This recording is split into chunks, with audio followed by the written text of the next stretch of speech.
You to the September 7th, 2021 City Council meeting for the City of North College Hill. As we always do, we will rise and begin our meeting with our prayer for the NCH City Council.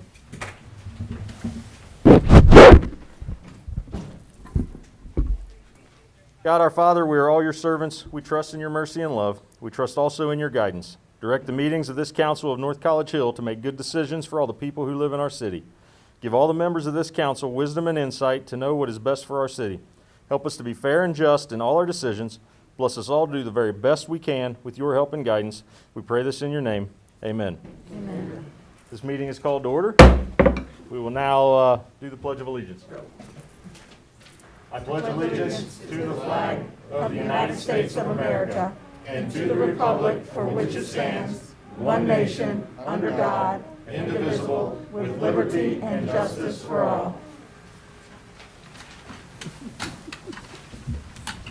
Excellent. We have a packed house tonight for a very good reason, so glad to see you all here this evening.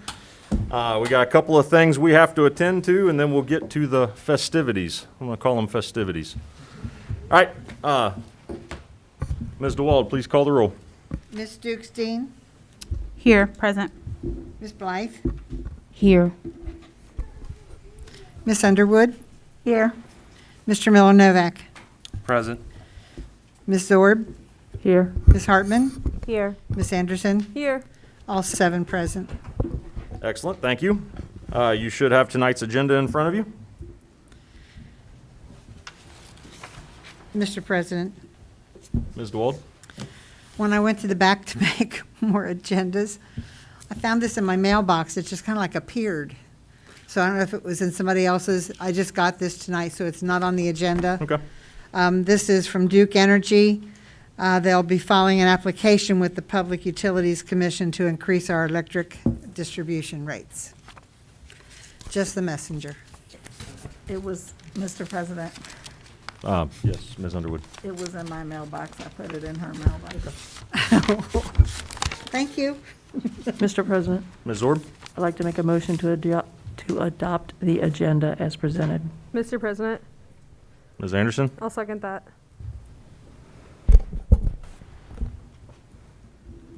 I have a motion from Ms. Zorb, second by Ms. Anderson to adopt tonight's agenda. Any discussion? Please call the roll. Ms. Dukestein? Yes. Ms. Blythe? Yes. Ms. Underwood? Yes, Mr. Miller-Novak? Yes. Ms. Zorb? Yes. Ms. Hartman? Yes. Ms. Anderson? Yes. Motion to adopt passes 7-0. Thank you.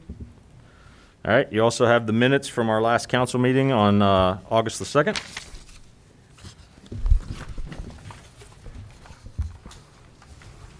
Mr. President, Ms. Anderson. I'll motion to adopt the minutes from August 2nd, from the August 2nd meeting.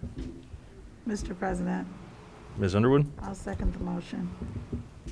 Mr. President, Ms. Zorb. I do have one question about the minutes. Yes, ma'am. I was not in attendance, and I apologize for that, so perhaps this is a moot point. But in the section where it says remarks from the audience, the last 2 words say "see attached." Is there something that I missed? No, that's something I missed. That should not be there. That was probably a tag-on from a paragraph that I tried to delete and just didn't delete the whole So thing. there's nothing to be attached? Correct. Okay. Thank you. Oh, see no, that. wait. Now that I look back, yes, it is. He gave us his presentation, so it's his presentation that's attached. Was that in the email version? Well, it Do I was in have your that somewhere? pack, well, you should have gotten in your pack, well, you weren't here. I can make you a copy. Look at that. I have a copy. Thank you. Look at that. Just like that. All right, thank you. That's my only question. Okay, so I have a motion from Ms. Anderson to accept the August 2nd meeting minutes, a second by Ms. Underwood. Any other discussion? Please call the roll. Ms. Dukestein? Yes. Ms. Blythe? Yes. Ms. Underwood? Yes, Mr. Miller-Novak? Yes. Ms. Zorb? I have to abstain. Ms. Hartman? Yes. Ms. Anderson? Yes. with one abstain. It's a vote of 6 to, I don't even know how to call that, 6 to 0. Thank you.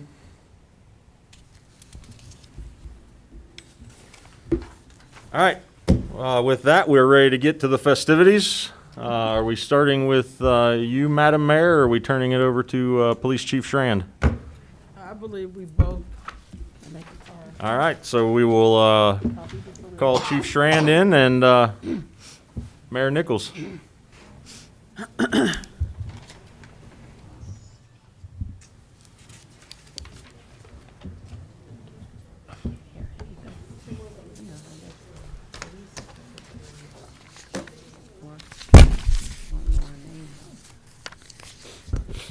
Good evening, everyone.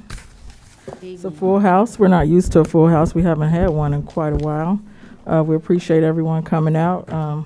This is a joyous occasion all around for Lieutenant Moss, who's retiring, and then we have 2 police officers that we're going to swear in. I would first like to say thank you for your service. It's a joy to retire, I'm sure. I have quite a while. My parents are retired, so I was asking them the other day, what time do you get up? So I'll ask you the same question. Well, I go to bed about 7 o'clock in the morning. Okay. I am employed once again. Oh, working okay. third shift, and I get up about 12:30, 1 o'clock. Well, on a world where for me, it would be like 8 or 9. So, but congratulations again on your retirement. And again, thank you for your service. Before I do the proclamation, would you like to say some words? So we have lots of festivities tonight, and for us and the police department and our family, it's kind of bittersweet because we have to, in one way, say goodbye to a lieutenant who gave 20 years to the city of North College Hill, and that is something that is very impressive over a long span and a well-deserved career. And so, when we say goodbye, it's because we don't see you every day, but I hope you do realize from the bottom of my heart that that's not goodbye forever. And you are still part of this family, and you are still welcome anytime. And I believe that with everything that I have. Lieutenant Moss, in his career, he did, like I said, 20 years with North College Hill. And over that time, he was an officer, a lieutenant. He served in the drug unit. He was on the high-risk warrant service team. And he was an active member for many years on the HCPA, or the Hamilton County Police Chief Association Honor Guard. Which attends lots of funerals, lots of flag ceremonies, lots of different events that way. And it's a very prestigious thing, but it takes a lot of discipline and a lot of commitment to honor that and the badge. And I think that's one of the things that I'm also most proud of. So over your career, we were very proud to have you and to call you one of the family, and I'm still very glad to do so. So congratulations on making that. We miss you, brother. Thank you.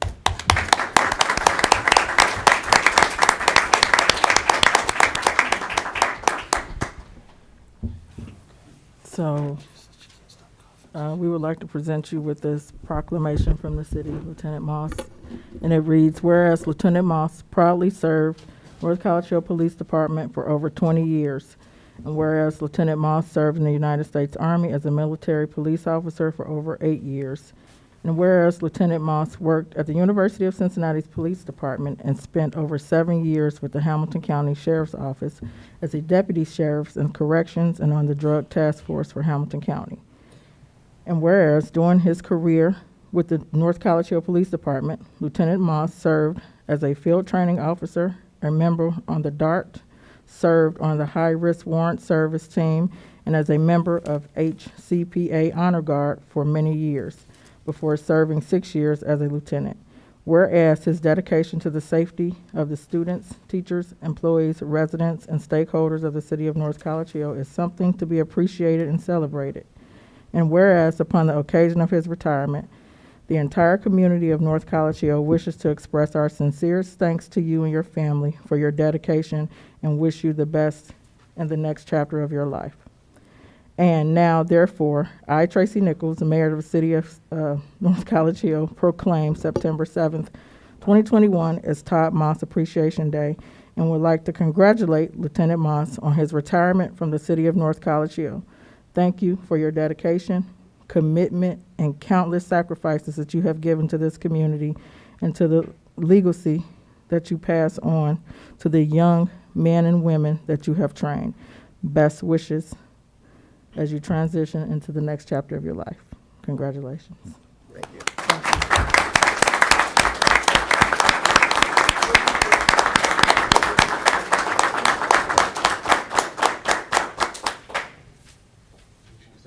Oh. Thank you. Thank you. And next, we'll move on to the next part. If the chief could, for just a minute, if you could introduce him, I'll be right back. Sure. Gentlemen, if you could come on up here and stand up here front and center and face the crowd.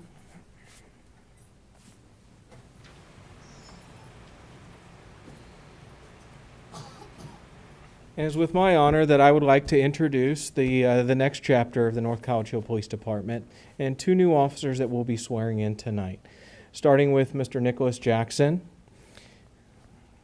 and Andrew Morris. So I'll start with Mr. Jackson. Mr. Jackson is a graduate of Mason High School. He attended Butler Tech Police Academy. He comes to us with a little bit of experience from the city of Hamilton, Tremont, the village of Hamilton, or the village of Addiston, and Hamilton County Juvenile Court. Wow. He's got two young sons, and we're going to welcome him tonight into our family, and we're very pleased to have him with us and to see what he can do. We're excited to bring him on board. Gentlemen, as I've said in the past, and I mean it, this city and the police department in North College Hill is kind of like no other. I believe that this is a family, and tonight is the beginning of that. You're welcomed in with open arms to our family, and I can't wait to see what you can do, and I expect great things from each of you because you were hired over all the candidates that we picked because of your character and your commitment and the things that you believe in. And I can't wait to see what you guys can do for this city. Okay? Next on that list is Andrew Morris. He also attended Butler Tech Police Academy. As a matter of fact, these two went to the academy together. He also comes to us with experience through Ross Township Police Department. Andrew's been with us since March. He is moving from part-time to full-time. So he's been with us in field training since March here. And as you start the new chapter with your family here, he is also expecting with his girlfriend, so he will be starting that new chapter at home as well with his family. So we wish you the best of luck in both, and we'll be there with you both through thick and thin no matter what. I promise you. Thank you. I would like to say welcome and thank you for joining our family here. I know the police department is really a family unit, and I know they've welcomed you with welcome arms. So,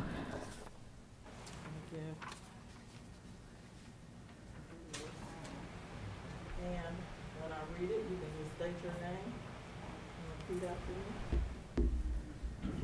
I, and say your name. Do solemnly swear or affirm that I will support the Constitution and the laws of the United States of America. The Constitution and laws of the United States of America. The Constitution and the laws of the State of Ohio. Constitution and laws of the State of Ohio. And laws and ordinances of the City of North College Hill.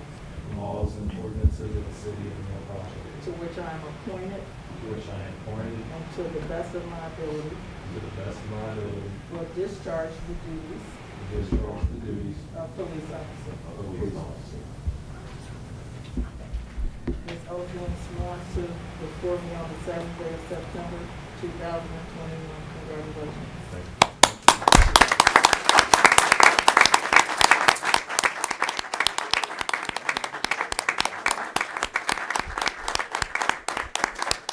Excuse me, gentlemen. You're not done yet. Would you, yeah. It's your turn.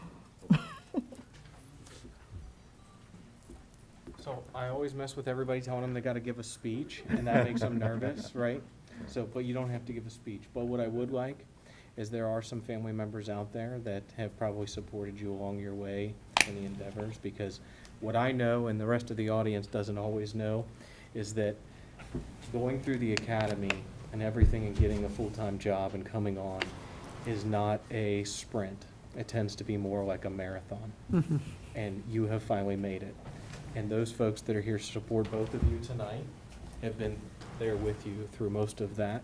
And so if there's folks out there that have come to support you tonight, I would like you to give them a little bit of acknowledgement, and this is your opportunity to do so. Absolutely.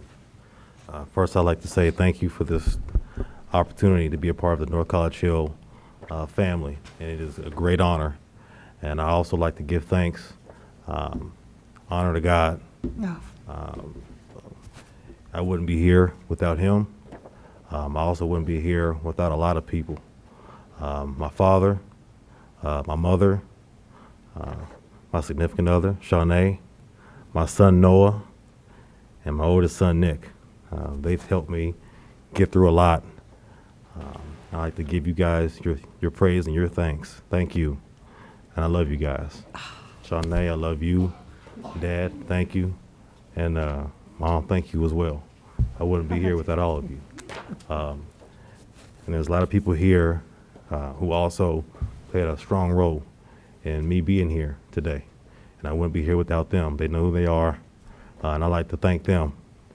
I won't let you guys down. I'll give it my all each and every day, and I'm glad to be here. Thank you. And I also like to say thank you to the officers of North College Hill for welcoming me into your family with open arms. It means a lot to me. I don't take it for granted. Thank you again. Thank you.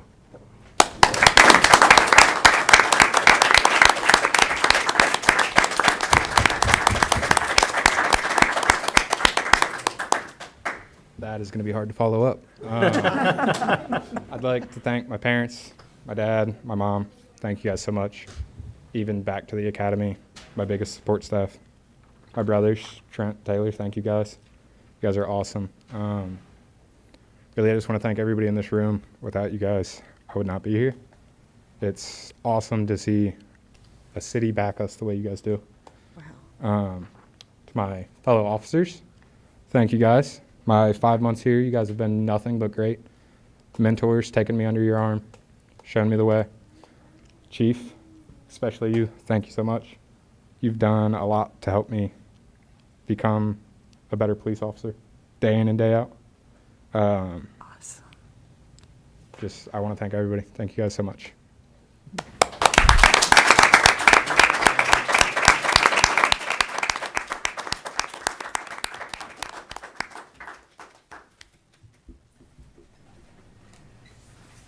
Thank you, everybody, for having us tonight. So, like I said before, and I've said it again, welcome to the family. Bittersweet night because we say goodbye to seeing one of our own after 20 years for every day in and day out. But at the same time, we get to welcome 2 new folks into the family, and it's an exciting transition period for our police department. And I thank everybody for coming out tonight and being a part of that. And thank you for having us. Thank you, Chief Schrand, and so this will conclude the festivities part of the evening. But I would like to first thank Lieutenant Todd Moss. Thank you very much. Spent a lot of time at football games back in the day with Lieutenant Moss, and so I also want to thank each and every one of the officers that are here tonight. They're here serving us, and I do want to welcome our 2 newest officers. It's great to have you and your families become part of our North College Hill family. So with that, we'll pause for a few minutes because I assume you're not staying for the whole meeting. So we'll let you all kind of work your way out before we conduct the rest of our business for the evening. Thank you very much, everyone, for attending. Congratulations, gentlemen.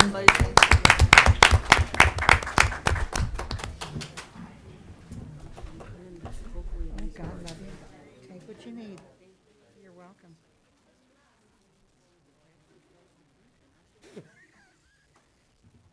You're allergic to it? That's what I was thinking. I almost interrupted and said, hey, aren't you? Like if there's a way I can sign it to them or something.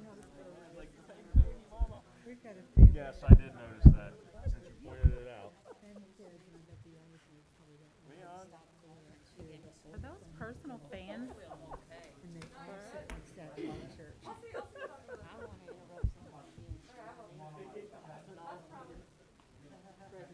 Thursday or Friday.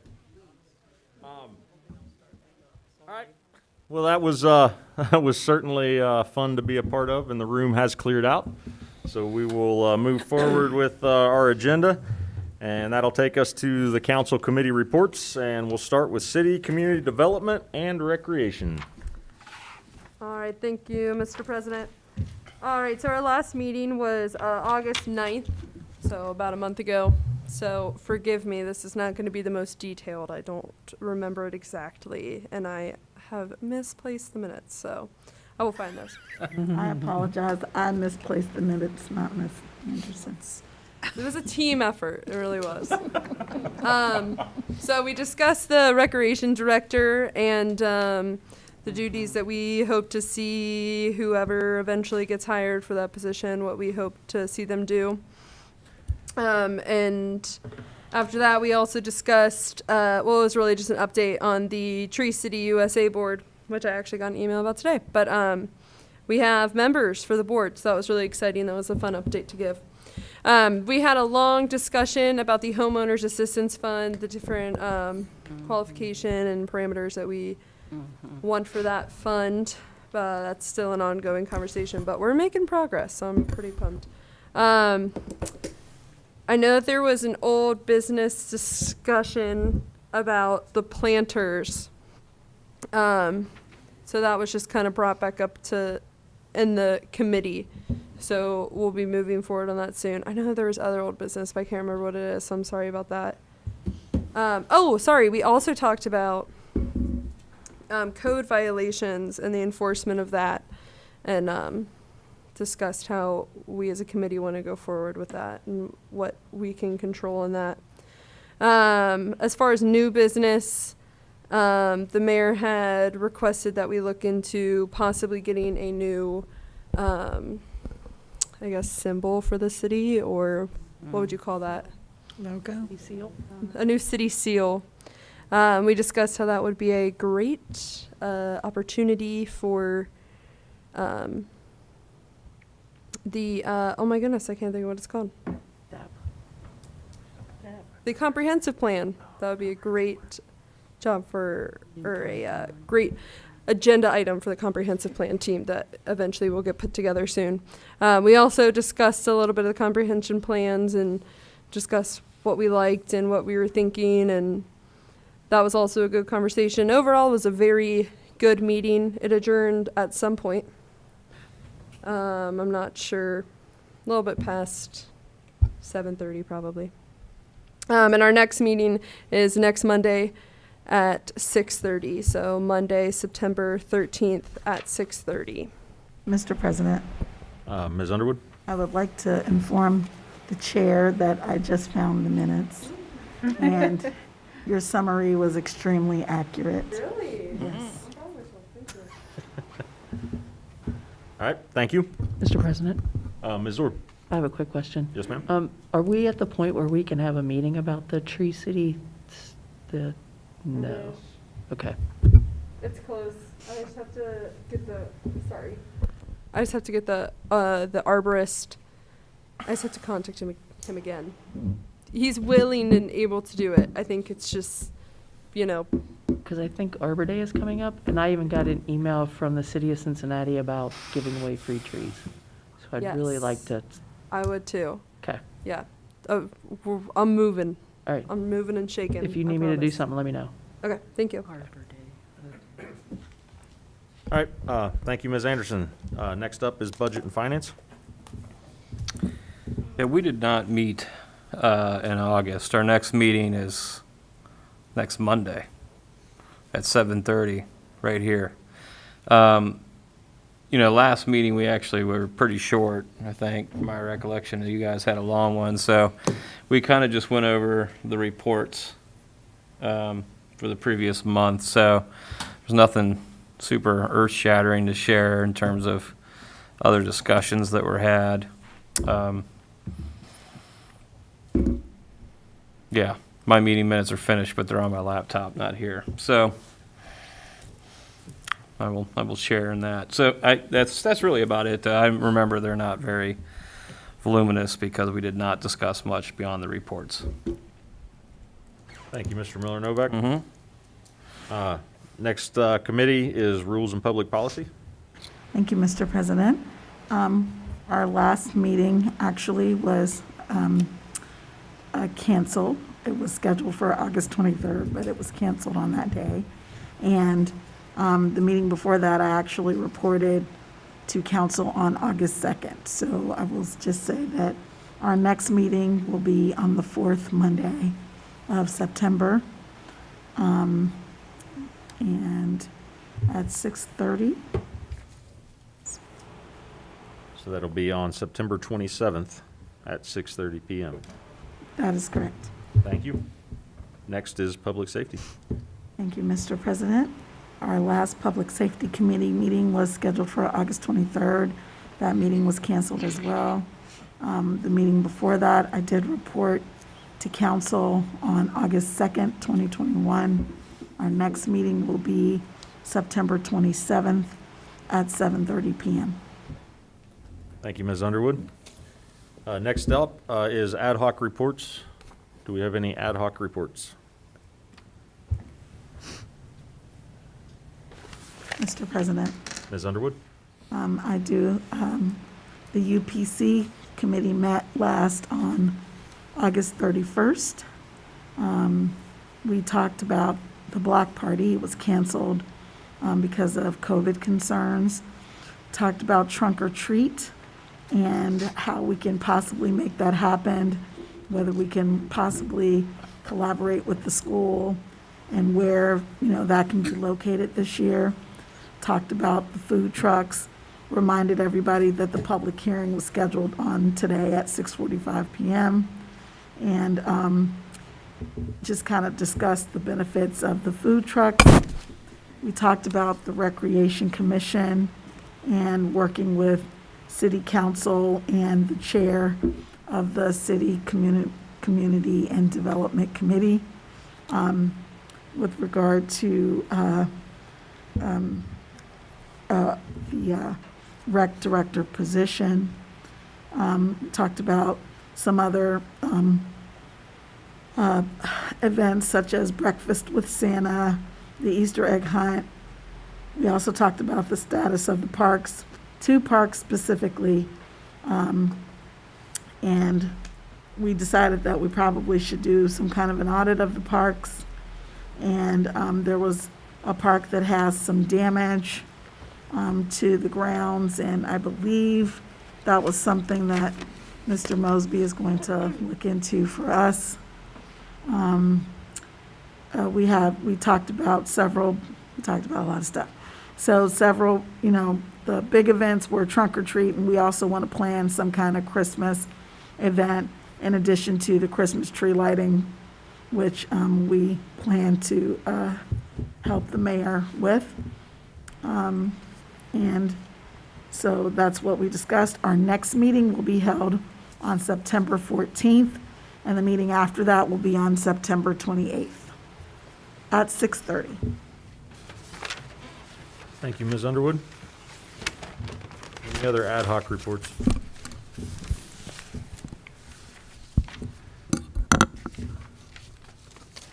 Mr. President, Ms. Underwood? the last CIC meeting was canceled. I don't believe we had a quorum, and I'm not certain when our next CIC meeting is. I think that's part of the problem, but the last one was canceled. Okay, thank you. Any other reports?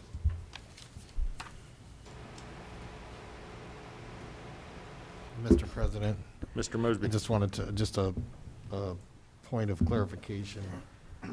Ms. Underwood was suggesting or asking when the next meeting is for the CIC, which is Thursday, September the 16th at 6:30.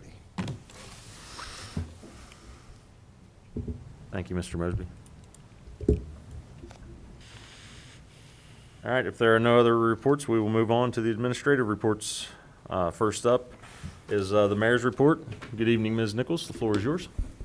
Good Good evening, thank you. I had a couple things that Ms. Underwood touched on them in that, and so I don't want to sound, repeating her. I did want to let the Recreation Committee know that I did find a student who is willing to be a part of the Rec Commission. So I have 3 people who are willing. I did talk to Mr. Blaylock about finding his people at our meeting the other evening, and so he is working on his people so we can try to get the commission started back up. Actually, I was looking at a high school student and a former student to be on that committee as well. As we all know, that September is National Suicide Prevention Awareness Month. So with that, the city would like to issue a proclamation. And if you bear with me, I'm going to try to read it as it is long. North College Hill 2021 National Suicide Prevention and Action Month Proclamation. Whereas September is known globally as Suicide Prevention Month, the National Suicide Prevention and Action Month proclamation was created to raise the visibility of the mental health resources and suicide prevention services available in our community. The goal is to speak openly about the importance of mental health and the impacts of suicide to help remove the surrounding stigmas and to direct those in need to the appropriate support services. And whereas suicidal thoughts can affect anyone regardless of age, gender, race, orientation, income level, religion, or background. And according to the American Foundation of Suicide Prevention, the AFSP, suicide is the 10th leading cause of death among adults and the 2nd leading cause of death among individuals between the ages of 10 and 34 in the United States.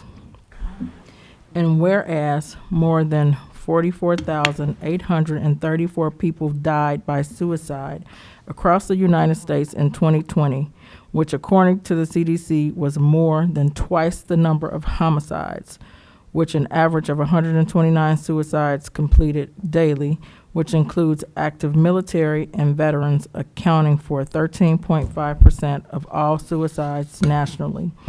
And whereas each and every suicide directly impacts a minimum of 100 individuals, including family, friends, coworkers, neighbors, and community members.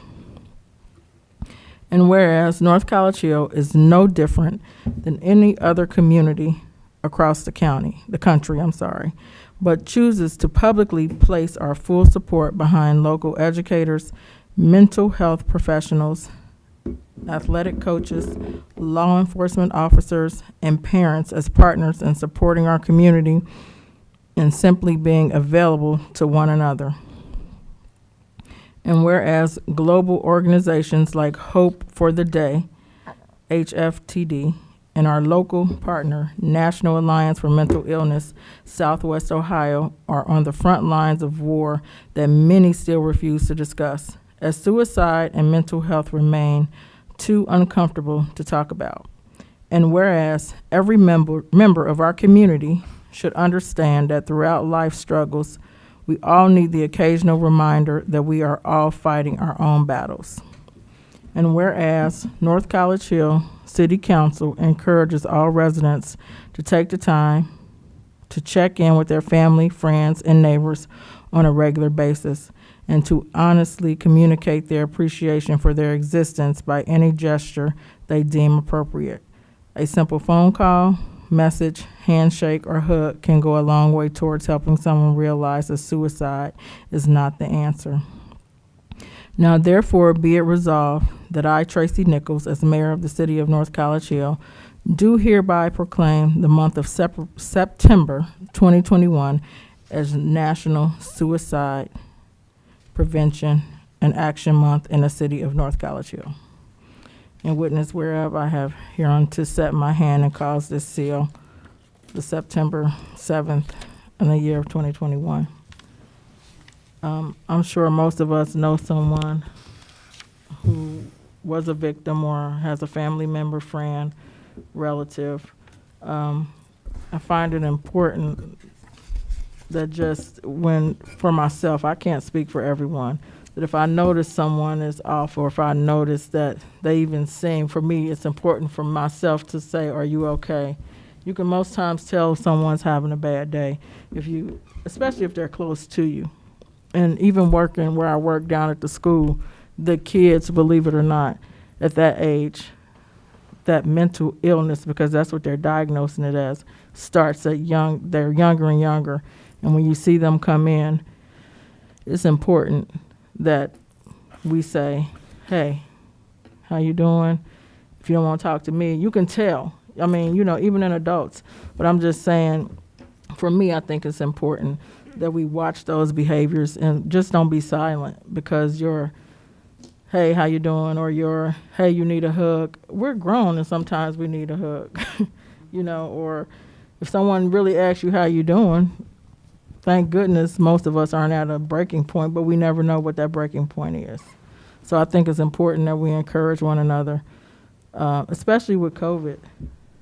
I was talking to someone the other day, and she was saying how she had gotten depressed. That's the word she used since COVID, because she couldn't get out the house. She didn't go anywhere, and she was fearful. So she found herself, like having different thoughts. So, me, I'm like, oh, well, let's go somewhere, just to get out of the house. So I call and check on her at least once a week now. So just, so she doesn't feel alone. I don't have anything else. Thank you. Thank you, Mayor Nichols. Any questions for the mayor?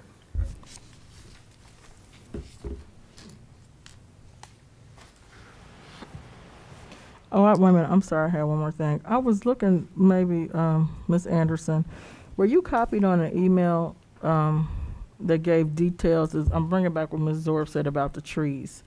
There was an email about picking up trees with us, or just getting your name on the list. For some reason, I can't find it. I don't know which email it came from. I believe Mimi Anderson sent it, and I don't know if it was the We Thrive or the city email. But the email talked about, if you were interested, if I'm not mistaken, to contact her, or, I'm sorry, I forget her name, the lady in Mount Healthy. Can you give me a second and I'll see if I can. Do you remember how long ago it was sent? It was within the week. I have.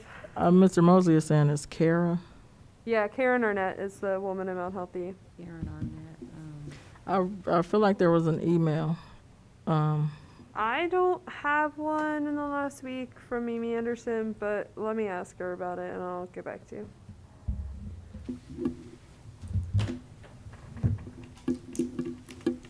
Sorry, Mr. President. I am excited to see all the trash cans and the recycle bins around the city. Ms. Anderson? Oh, I'm sorry. I forgot what I was going to say. Sorry. Give me a second. It'll come back to me. Oh, yes. Is it the post on Facebook that you're talking about? There's that post on Facebook. Is that what it was? Yeah, I think it was a post on Facebook from, I feel like I got it. I think from the city posted it. I can try to find it really quick.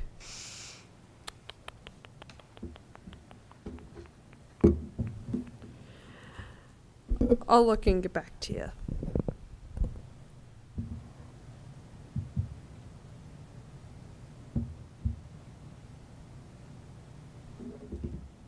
So on August 3rd, I forwarded you an email from Karen. Forwarded me?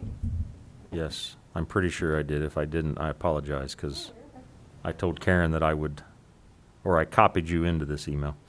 You did. Okay. That was, that was the last email I saw regarding the trees. That was August 3rd.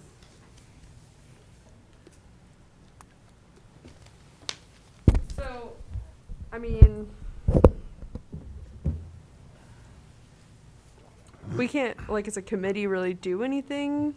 Like, that would more go to, like, administration, I guess. I mean, I can make it as a committee motion that administration do something about this email, but I personally can't do anything about this email. But it says,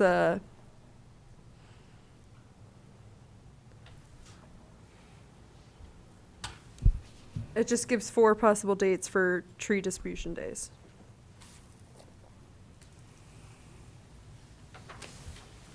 Mr. President. Mr. Miller Novak? So, I mean, I don't have much context. Is it free trees or something like that, or is that what it is? Yeah, they already posted about it on.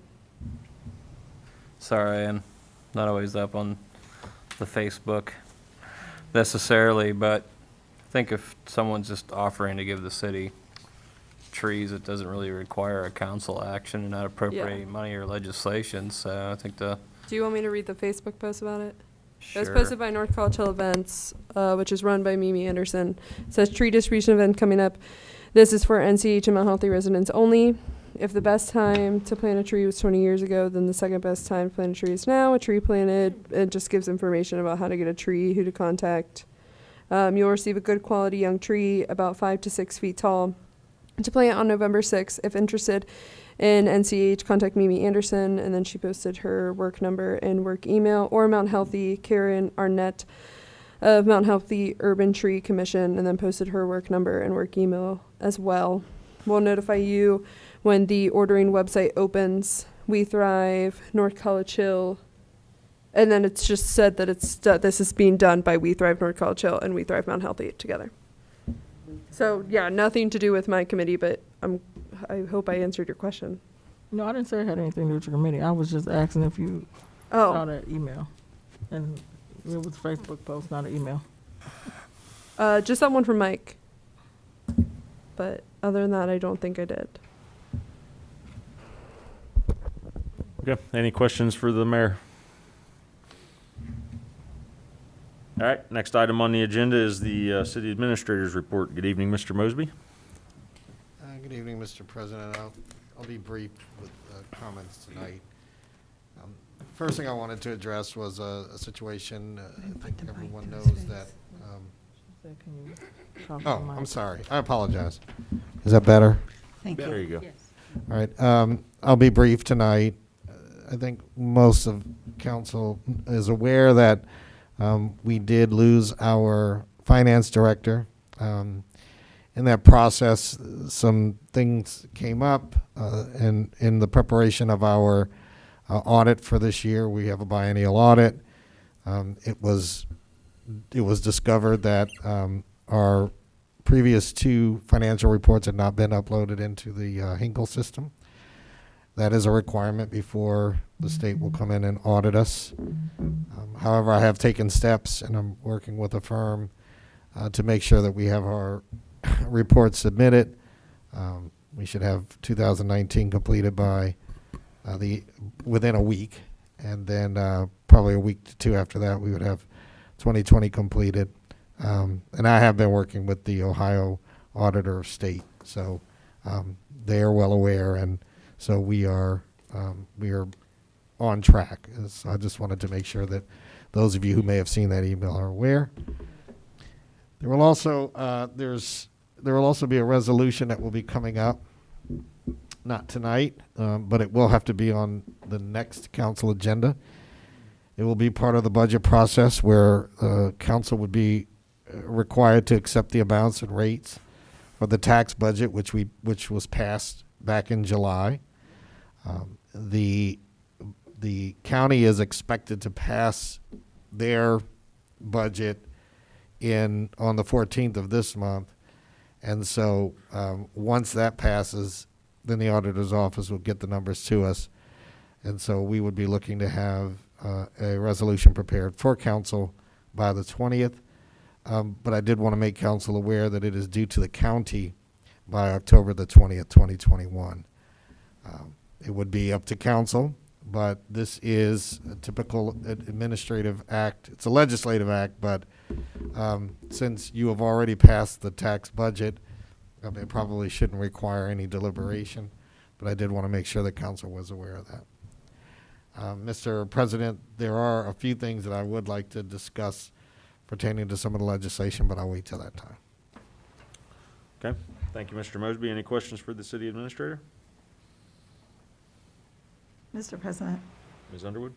have you made a decision about who will be our next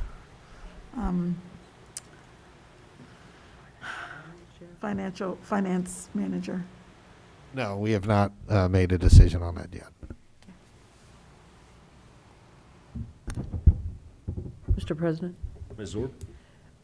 I noticed in the minutes from last meeting, there was mention about purchasing some portable speed humps. Has that happened? Yes, we have purchased those.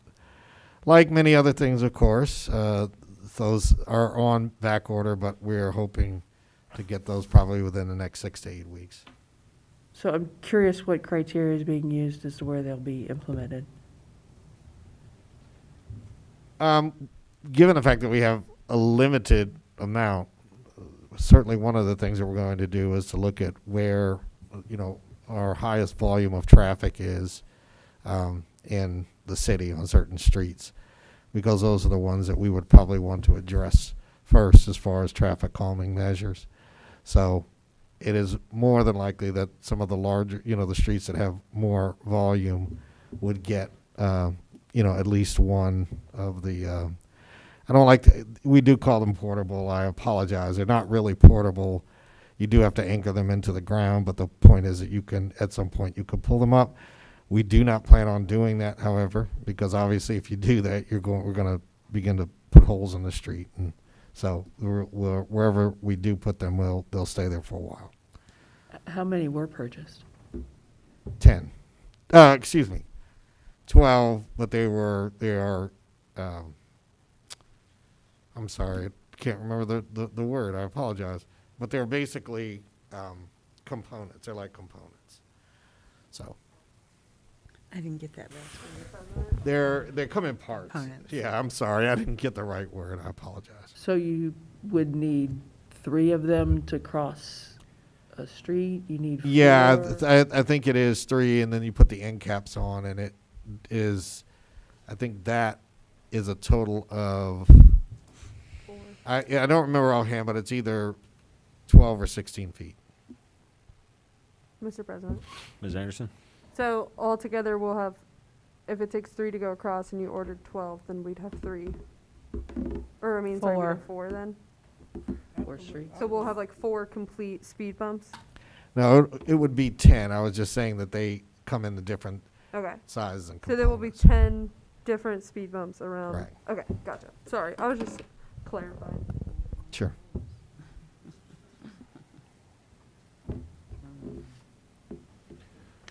Okay. Next item on the agenda and under administrative reports is the law director's report. The law director is not with us tonight. So the next item on the agenda is the finance director's report. As Mr. Mosby has said, that we do not have a finance director. So next up on the agenda is call of members, and we'll start with Ms. Dukestein. I'd just like to say thank you to Lieutenant Moss for his service. I agree with Mayor Nichols and our efforts to just be supportive this month and throughout the year of those who may be suffering from mental illness.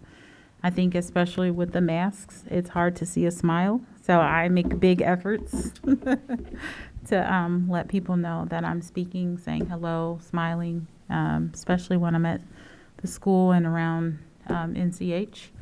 But just even when I see all of you or family members, whatnot, mental health is really important, and it's a big issue in this season. And I'd like to also welcome the 2 new officers. It was very refreshing to see 2 new people. So that is all. Thank you, Ms. Dukestein. Ms. Blythe? Just my take. Sometimes I think that when we talk about suicide, we hear on the news that different people have overdosed from drugs. Sometimes I think that's almost like an accidental suicide, because a lot of them, they are depressed or sad. It's addiction, but I think a lot of the people that die from the drug overdose, it's kind of like, they don't mean to, it's a mistake, but it's almost like a slow killer to them because they can't get off the drug. So it just put that in mind to me for suicide. It's not exactly suicide, but it's almost like a slow suicide, and it does involve depression and mental issues. So it's a very, very serious thing. Thanks for bringing that up. Thank you, Ms. Blythe. Ms. Underwood? Thank you, Mr. President. I want to make sure I'm speaking into the microphone. I would first like to say thank you to Lieutenant Todd Moss for his service, and congratulations on your retirement. It's one of my greatest goals to be able to retire and and just be retired. It's never going to happen. I would also like to say welcome to Officer Jackson and Officer Morris. It was very refreshing to see the two new officers who were sworn in, and to see that, you know, there is some diversity there. I'm going to go ahead and say it because that's who I am.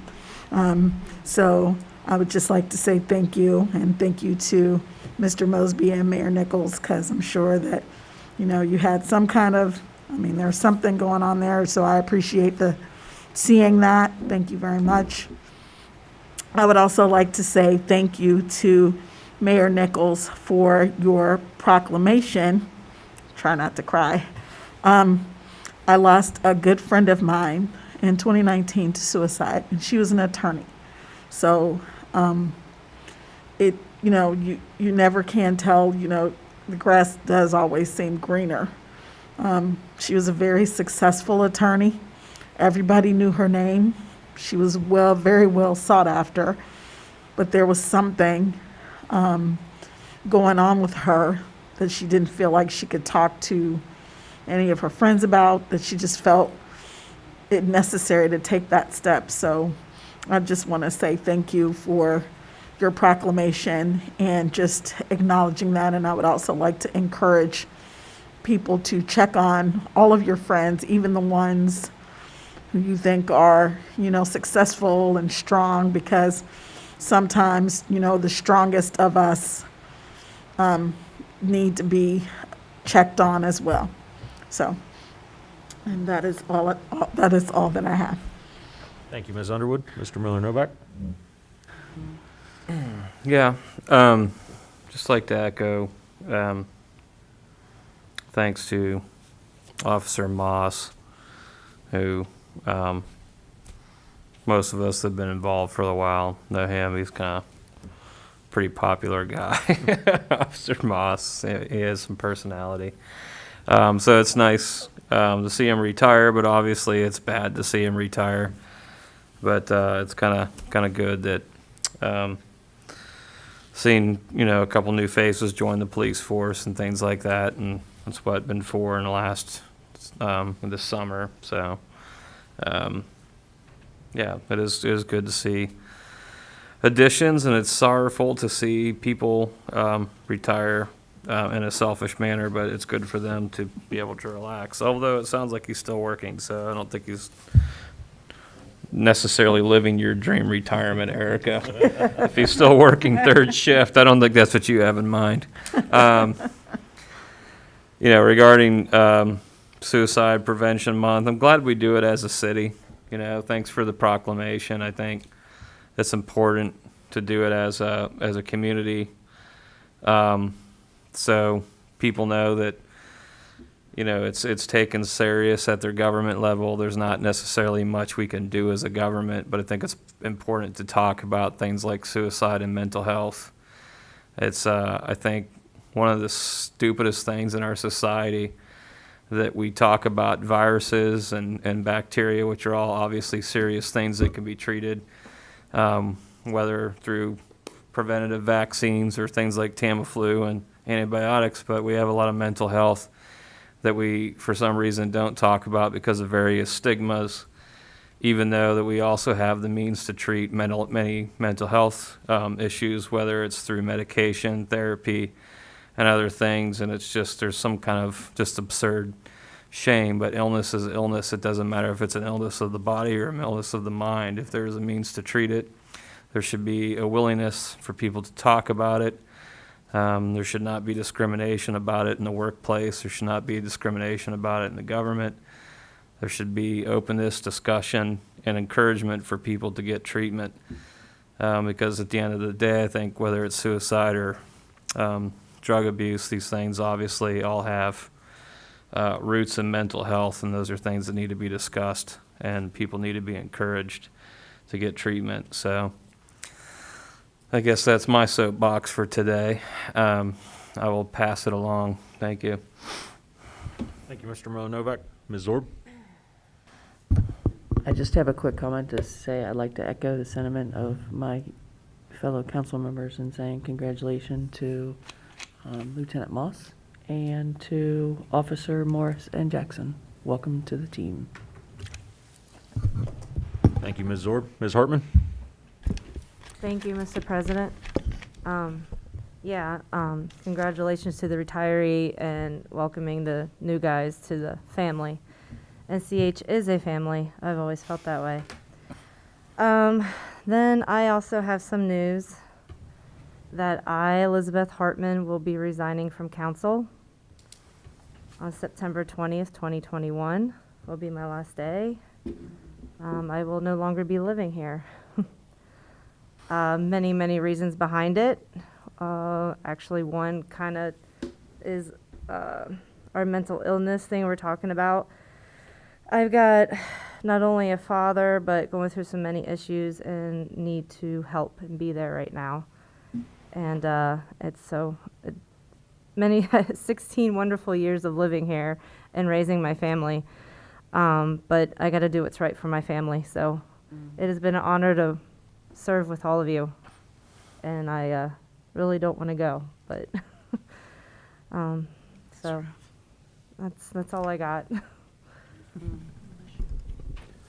It's a good reason. Yeah, thank you, Ms. Hartman. I am sorry to hear that you will be leaving us, but Family first. yes, I think we all understand you got to do what's right for your family, so thank you. Ms. Anderson? Thank you, Mr. President. Well, I'm sure if I weren't the last one, the rest of council would also say that they're really sad to see you go. And I hope that everything gets better and that you feel like you're making the right decision, because I know that you are. That's a really important decision to make. And also to echo what everybody else said, congratulations to retired Lieutenant Moss, and thank you to the two new officers. Like Ms. Underwood said, I'm really glad to see diversity as well, and I'm glad that there was effort put in to diversify the police department, because I think that does take effort, and I think that it should be an effort that we all make to diversify our community and to make our police force represent the people or look like the people who they're representing. And I think that's really amazing that we as a community are moving towards that larger group of diversity.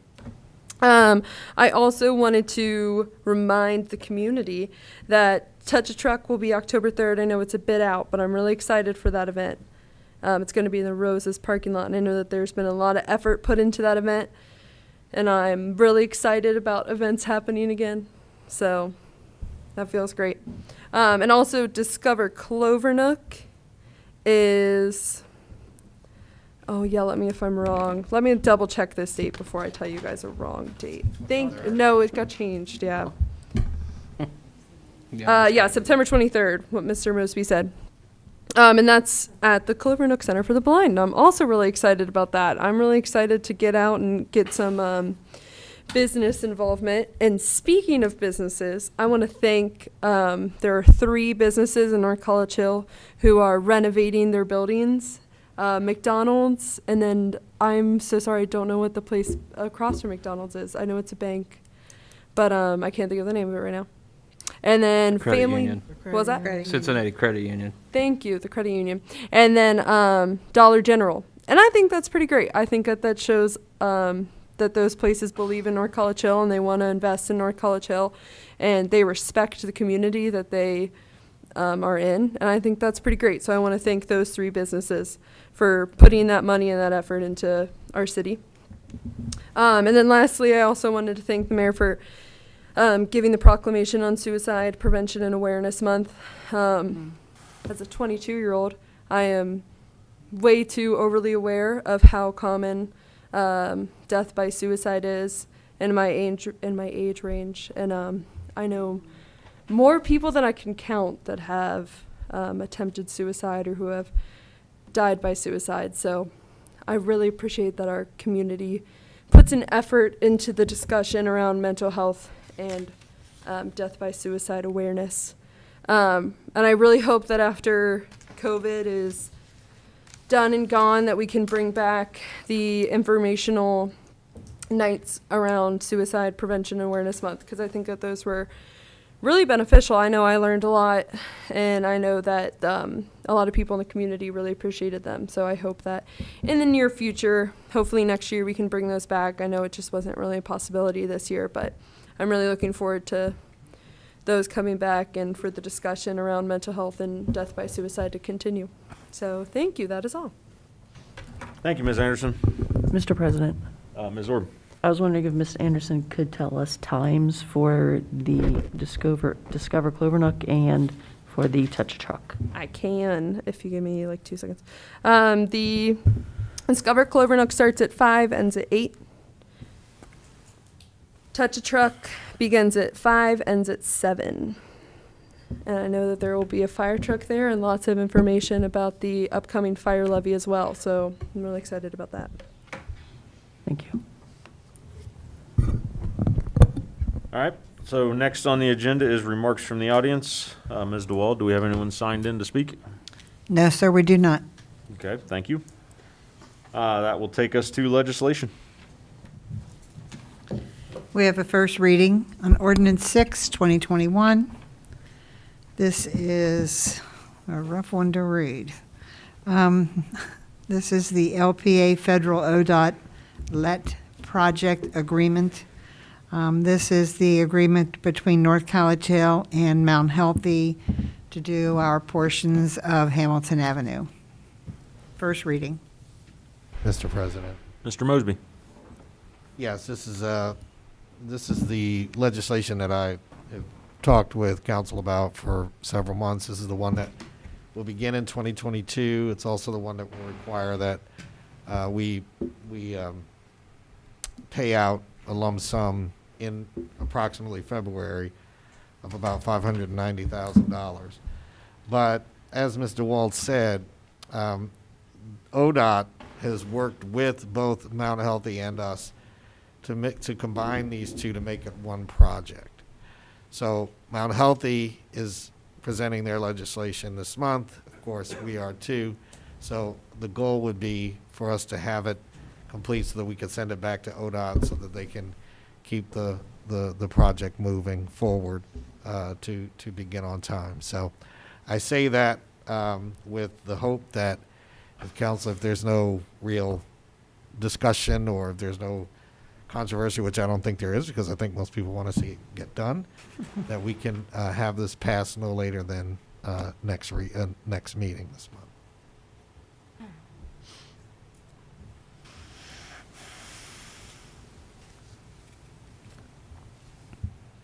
Mr. President, Ms. Underwood. I move that we suspend the second and third reading for Ordinance 6-2021. Mr. President, Ms. Anderson. I'll second that motion.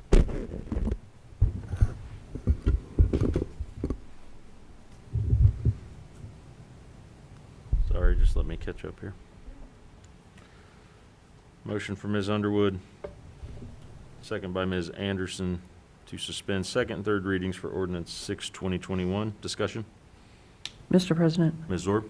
so I believe I just heard Mr. Mosby say that we could wait until the next reading, so I'm kind of curious why we're pushing this through tonight.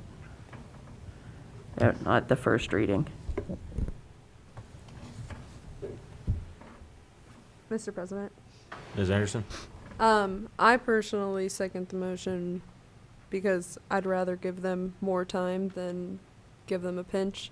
I know that they're really busy, especially with finding a new finance director, so rather give them leeway than not.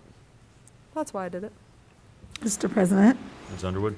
I would like to echo something that Ms. Anderson said, and also remind us all that we're dealing with federal government, and, you know, the more time that we can give them to do what they've told us that they're going to do, the better it is, I think, for us. So that is why I am requesting that we suspend the readings. Also, this is not the first time that the city manager has brought this up to discuss this with the members of council.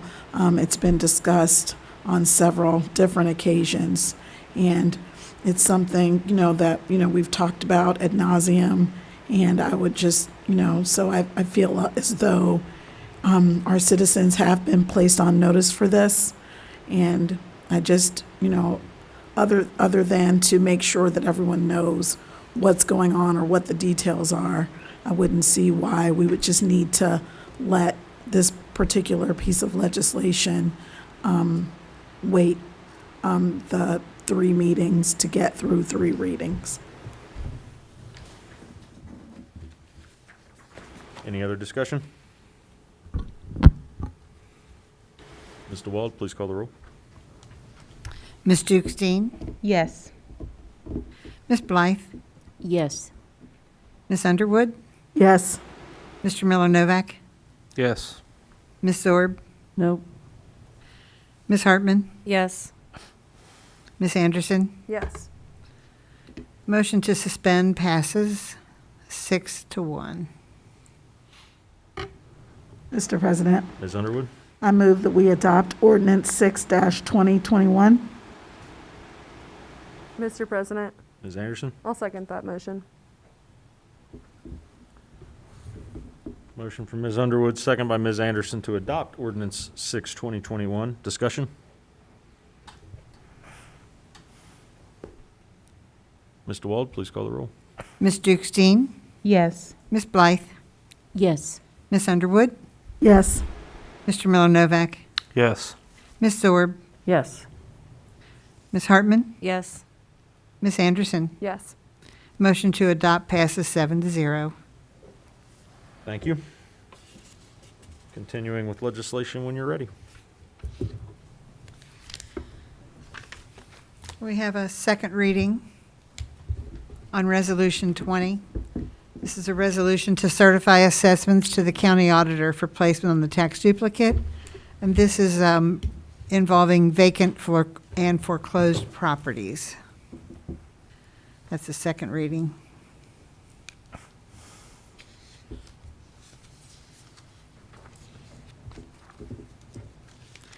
We have a second reading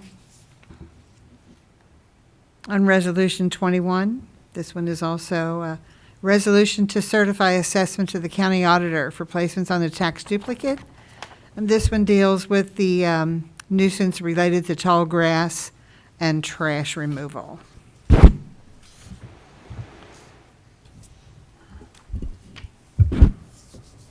We have a second reading on Resolution 23. And this is a resolution to authorize the city manager to enter into a contract with Urban Fast Forward for the purpose of facilitating and accomplishing an update to the City of North College Hills Comprehensive Land Use Plan. That was a second reading. Mr. President. Mr. Miller-Novak first. I won. Not by much. So, this is probably what you were chiming in to talk about, because I understand that these next 2 ordinances, we kind of have to pick one or the other, so to speak, because one's Plan A and one's Plan B. And I know that the Recreation Commission, the Recreation Community Development Committee met, I believe, with these gentlemen, and that was the last time you met, because I walked in at tail end, so I was kind of hoping that the committee had a recommendation for us and why. Mr. President. Ms. Anderson? So that's actually not what I was going to say. Is it supposed to say Exhibit A attached, and then for community planning and site also Exhibit A? Are they both Exhibit A? they, Mr. Wald, may I? Okay, Go ahead. so, Yeah. the exhibits are contracts. Okay. And so they were both attached to the accompanying legislation. Right. Okay. The answer is So yes. each I get you. firm has a contract. Because they're two separate. I get what you're saying. Correct. Okay. Sorry, I also have an answer to Mr. Miller Novak. No, we don't. So, but we have a reason for it. And I know I talked about this last meeting, but I will say it again and again. This is just such an important piece of our community that I didn't think it was fair, and the rest of the City Community Development and Recreation Committee also did not think that it was fair if we decided it on our own. We wanted everybody to have a chance to look at them and to understand them and to ask questions of the two companies that are putting forward contracts, and so that is why we don't give a recommendation. I think that we all have our favorites, but I mean, that's more of a personal choice. But yeah, since I have the mic, I'll go ahead and say that if anybody does have any questions, I think that this would be a great time to ask them, or maybe after the next reading, I'm not sure. But I know that some people in the last committee meeting were wondering if they could ask questions, or in a few emails, I know people asked when would be the appropriate time to ask questions. I think this would be a great time if anybody has questions. So just putting that out there. Thank you. Mr. President. Mr. Mosby. Also, if I could also answer Mr. Miller Novak's question. And I also had a talk with our law director on this. And the other reason that both are being put up simultaneously is because if there was a recommendation that came up and for some reason that was not passed, then we would have to go through the process again for another firm and do that process again if it goes through, you know, for it to go through the three readings. So in essence, what it would do is it would push the entire process back. If for some reason it, you know, Well- one firm, the President. recommended firm was not approved. Okay, So, cool. She's first. Ms. Anderson's first this time. Yeah. and then Sorry, I kinda wanted to go. catch this just before you said it. Also, there was originally a time limit with one of the companies, so that's also why we wanted to put it forward. And we feel like it's more important that one of them gets passed than neither of them get passed. So we figure put them both up and see which one goes. Sorry, go ahead, Matt. It's okay. No, I guess, you know, I don't know. I mean, I know what I know, and I know what I don't know in life. So, I'm a government attorney. I'm an employment attorney. You know, those are the things I kind of know. Went to art school. I can talk about postmodernism and Dadaism with the best of them, but I don't necessarily have a bunch of knowledge in city planning. So, does anybody have any guidance they can provide a lonely, impressionable soul like mine Mr. as President. to what the administration maybe prefers of these two packages? Or like, I just, you know, I mean, I don't think I have the foundation to make the best decision. So I'd like some guidance, whether the administration has a preference or the committee does, or Miss Underwood, someone help me out. You know, it's just not my strong suit here. Mr. President, Ms. Underwood? can I suggest, Mr. Miller Novak, that you ask one of these three lovely gentlemen sitting here who taken the time to come and expose themselves to city council. I'm certain that they can answer your questions. As Ms. Anderson mentioned, we have our favorites, not the same favorite, mind you, which is how both of them ended up on the agenda.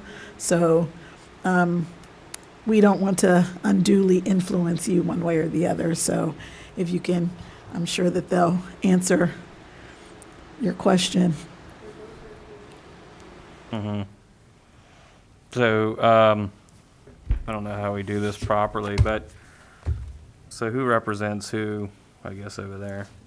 My name's John Young, and Jeff Racer, we're from the Best Board, Twin Studio, we partnered together on the Urban Best Board proposal, which you guys have in front of you. Mhm.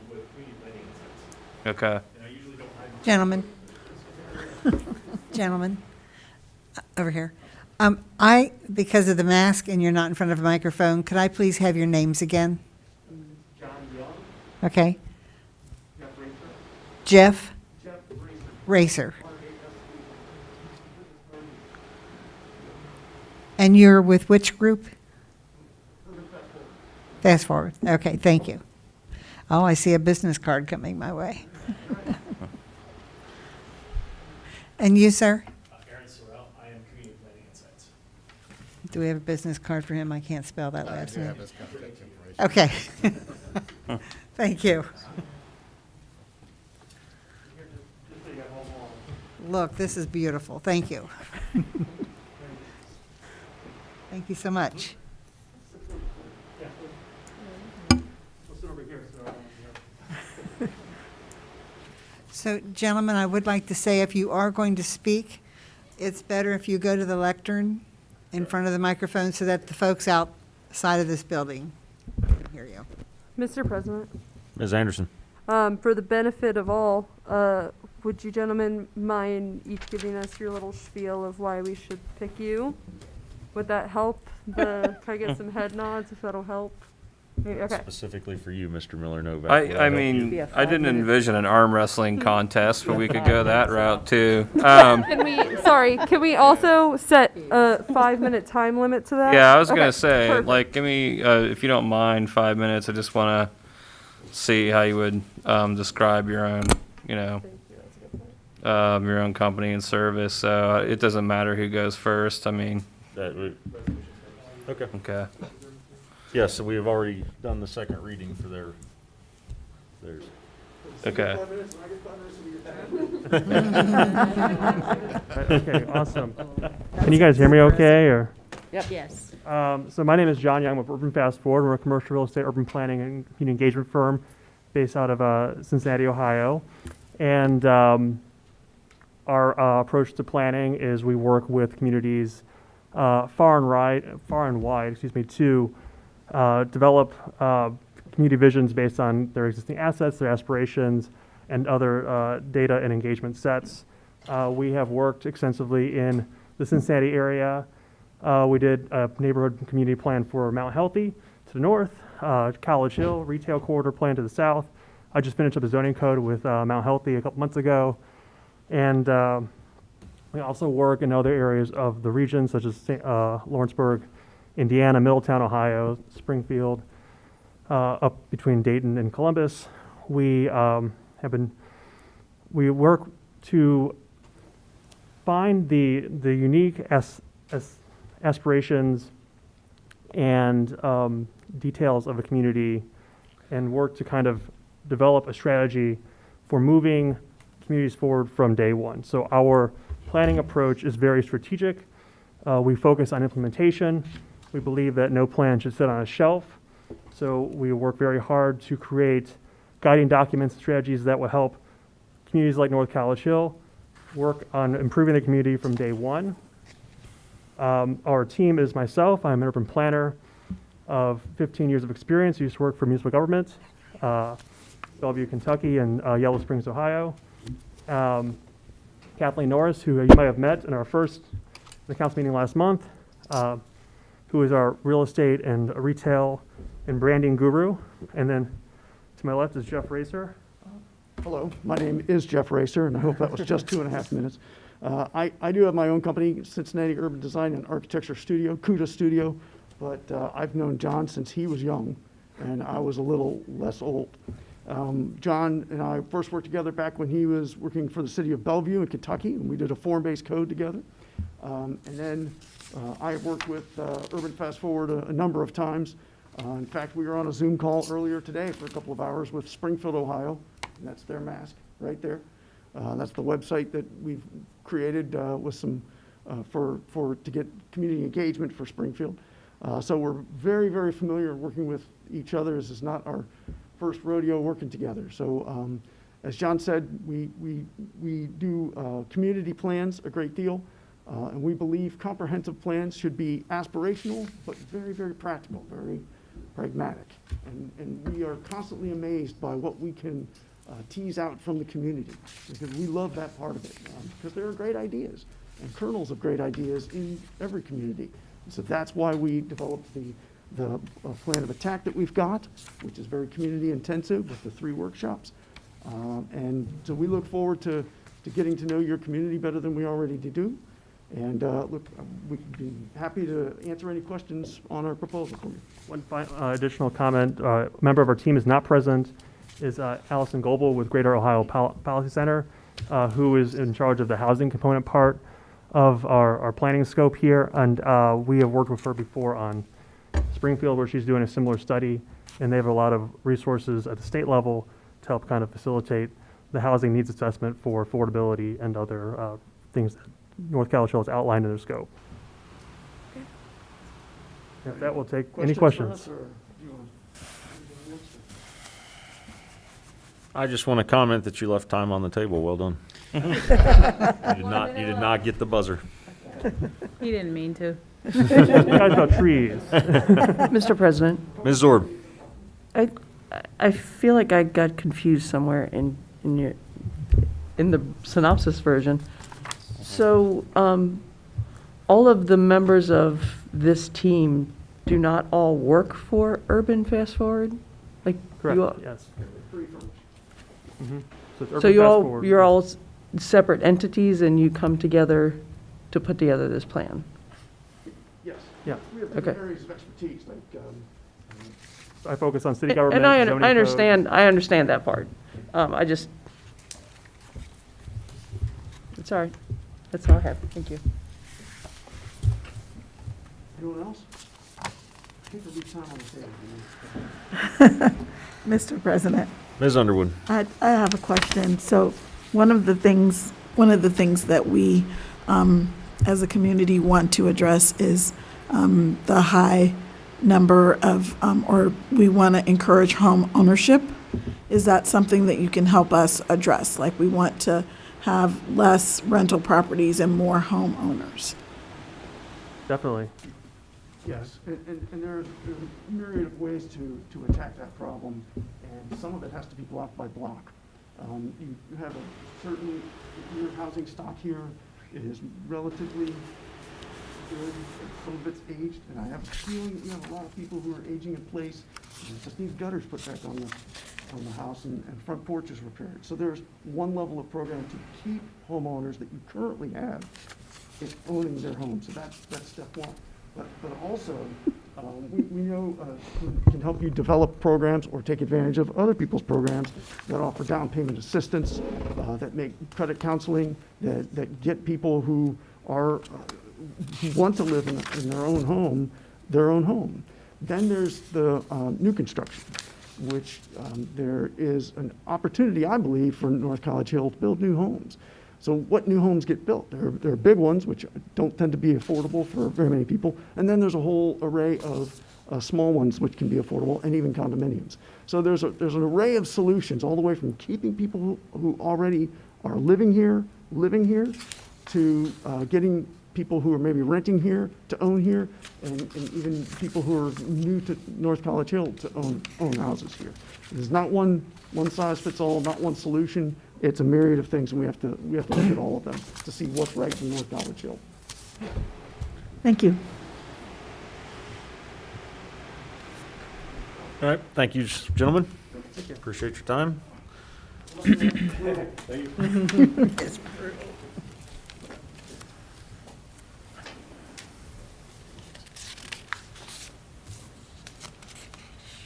Good evening. Thanks for having me. My name is Aaron Sorrell. I'm the principal and owner of Community Planning Insights.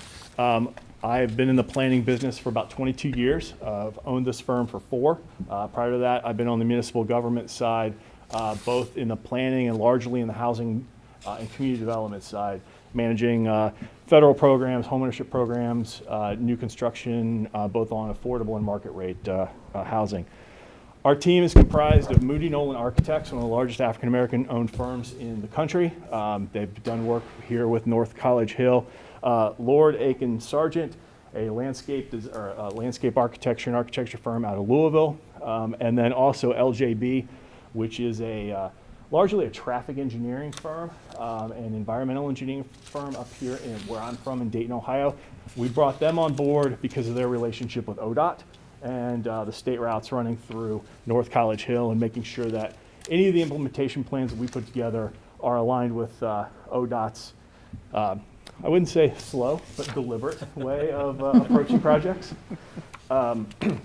So we have put together the proposal that you have in front of you, a 15-month planning process that we think really gets at the heart of, well, the process we hope gets at the heart of the needs and the future development of North College Hill, working with the community. It's a plan developed by the community. So I think we have a minimum of 5 public events that we've scheduled. Those are flexible. For example, we just did Trenton, Ohio's Touch a Truck event. And we ended up engaging with about 200 families who were out there specifically on the park sides, because we knew that that was going to be more of a geared towards younger families. And parks planning is part of Trenton, Ohio's efforts. So we are flexible. We want to work to meet the community where the community is.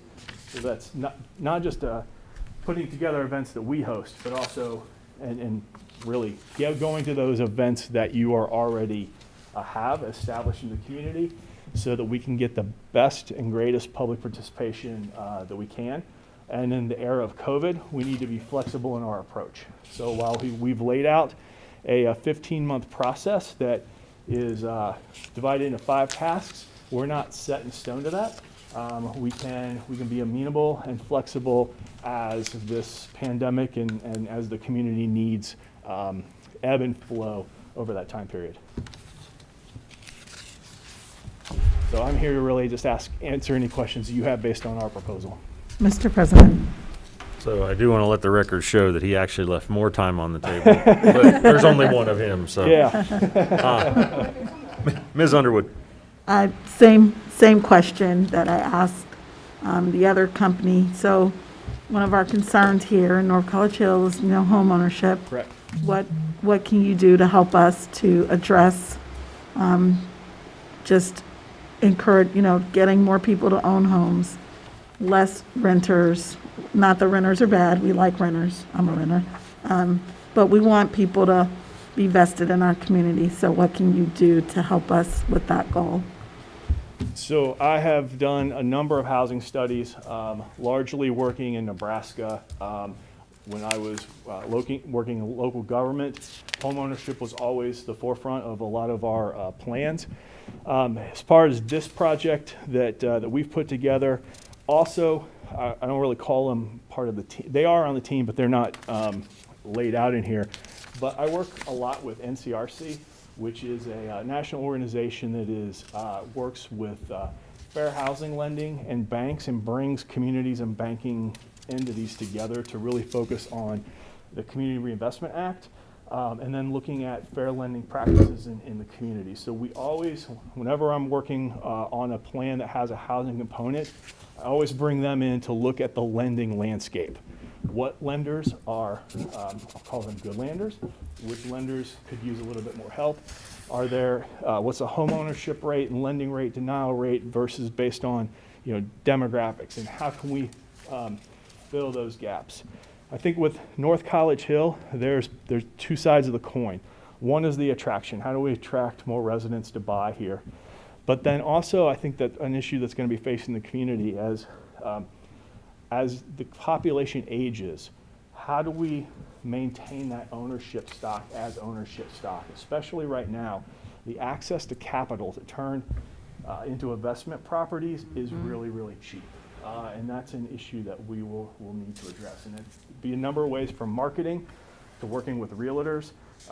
When we put together bounty programs, which is probably a bad way to put it, but incentive programs to incent realtors to market in communities where the housing price is, their commission is their commission.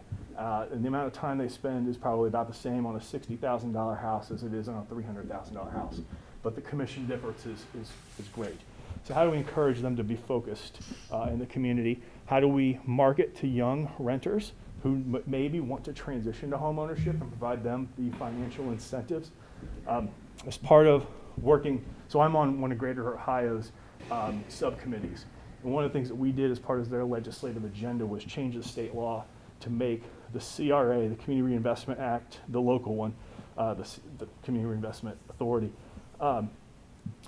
be agnostic between new construction and residential. You got less of a credit for existing residential than you did for new construction. So it favored new construction over rehab. So now it's on par. So what other tools are at your disposal that you can work with, partners like the Hamilton County Land Bank, your CIC, things of that nature. So we'll scan the entire environment, but working with the banking and the lending institution, and then creating that value proposition for North College Hill. Why do I want to be here as a young home buyer? That's part of the key here. Thank you. Mm-hmm. I have a question. Yeah. You didn't mention further development. Is that something you could foresee in our city? New development? So yes, when we looked at, it's one of the reasons that we brought both Moody Nolan and Lord Ake Sargent, together, is looking at the redevelopment of your commercial areas. So I think there are some tired old shopping centers that have the opportunities to be repurposed. And so how do we look at, new construction versus rehab? How do your development codes encourage one or the other?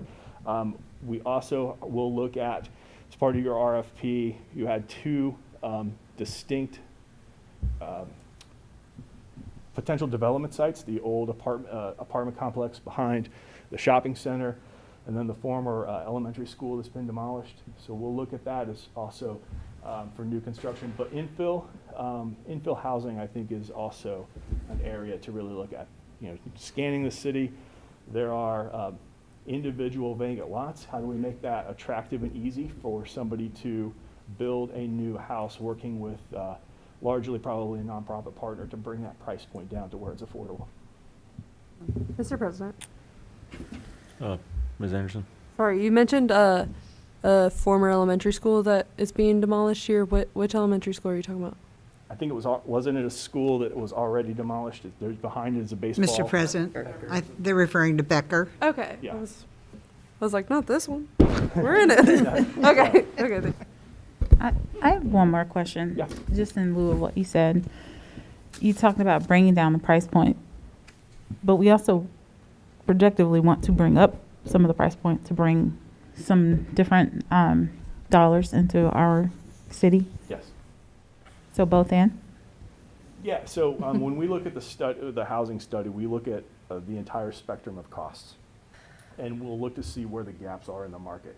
And there's probably a gap on affordable home ownership, middle home ownership, and then, sort of step up or higher end. Depending on the demand we see, there will be large or small gaps in each of those price segments, both renter and on the ownership side.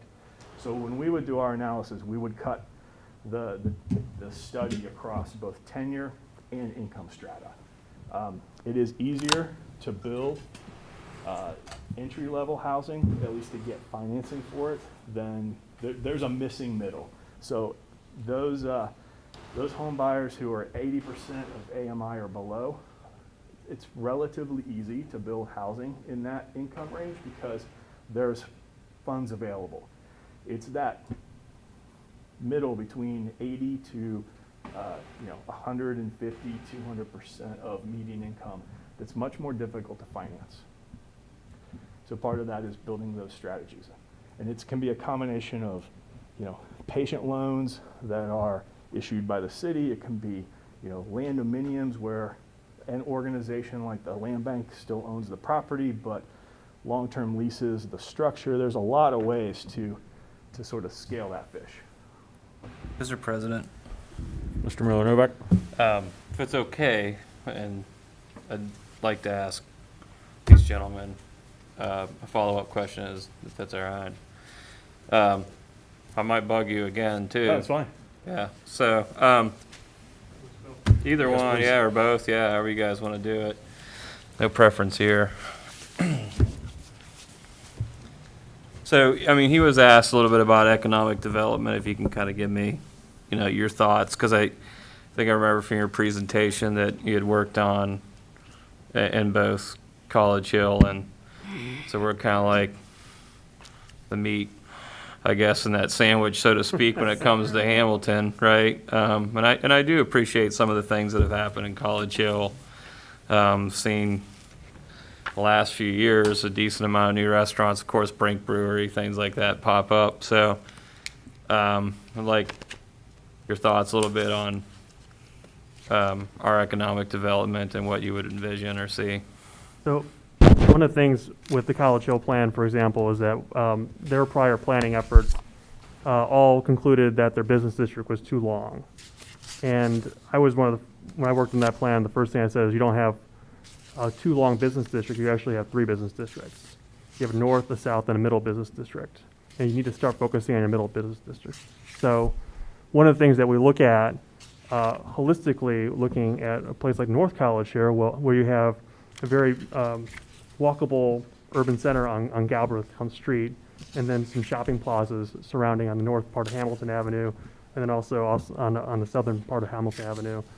We look at what are the objectives for the community through the community visioning process. One of the things that we talk about a lot of is like you have a vision, a plan, and then a to-do list.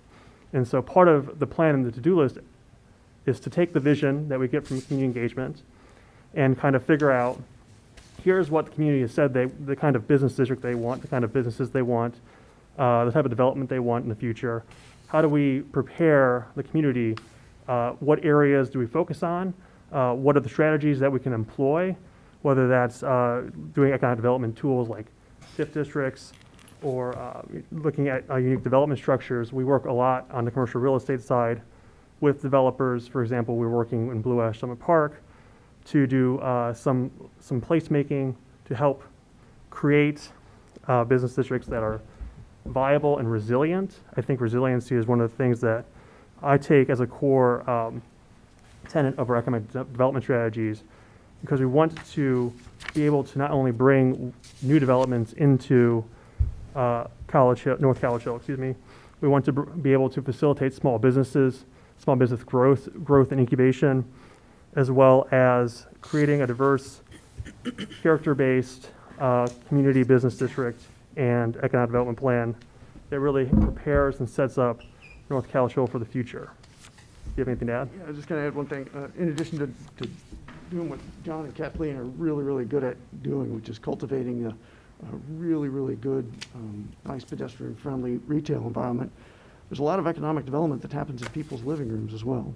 And what we've been discovering in our recent planning work, and we on the Zoom call that we had earlier today, was discussing how to get those home businesses out of the home into a bricks and mortar location, and how to enable those people to make that next step to being a bigger business.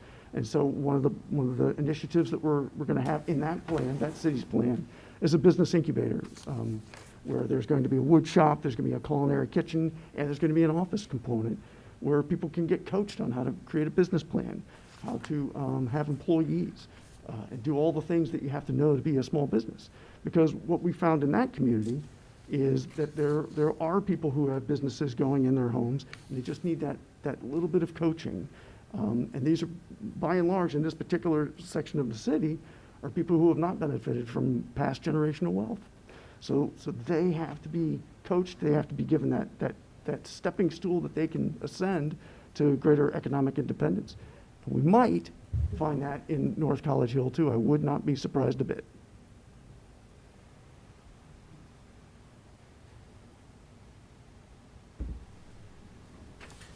Any other questions? Mr. President, Ms. Blythe? can I request a 5-minute break for council whenever it's convenient? You can. Mr. President, can I just ask a follow-up for these two gentlemen? Yeah, that's okay. Sorry. I don't want to keep you too much longer from a break. I just have a couple follow-up questions.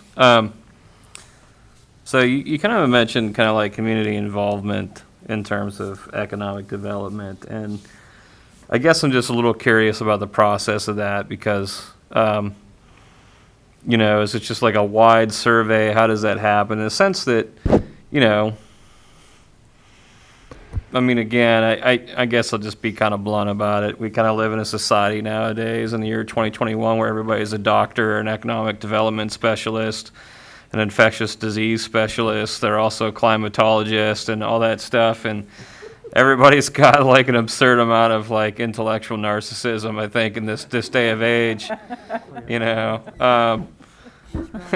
Where I'm like consciously fighting to be the opposite anymore and play stupid as much as I can. And I think the point that I would say is that, you know, I practice some business law too, and I help my clients, and I always tell them all the time, I don't know the first thing about starting a business. I just know how to read a contract and litigate one, right? But I can't tell you how to make money.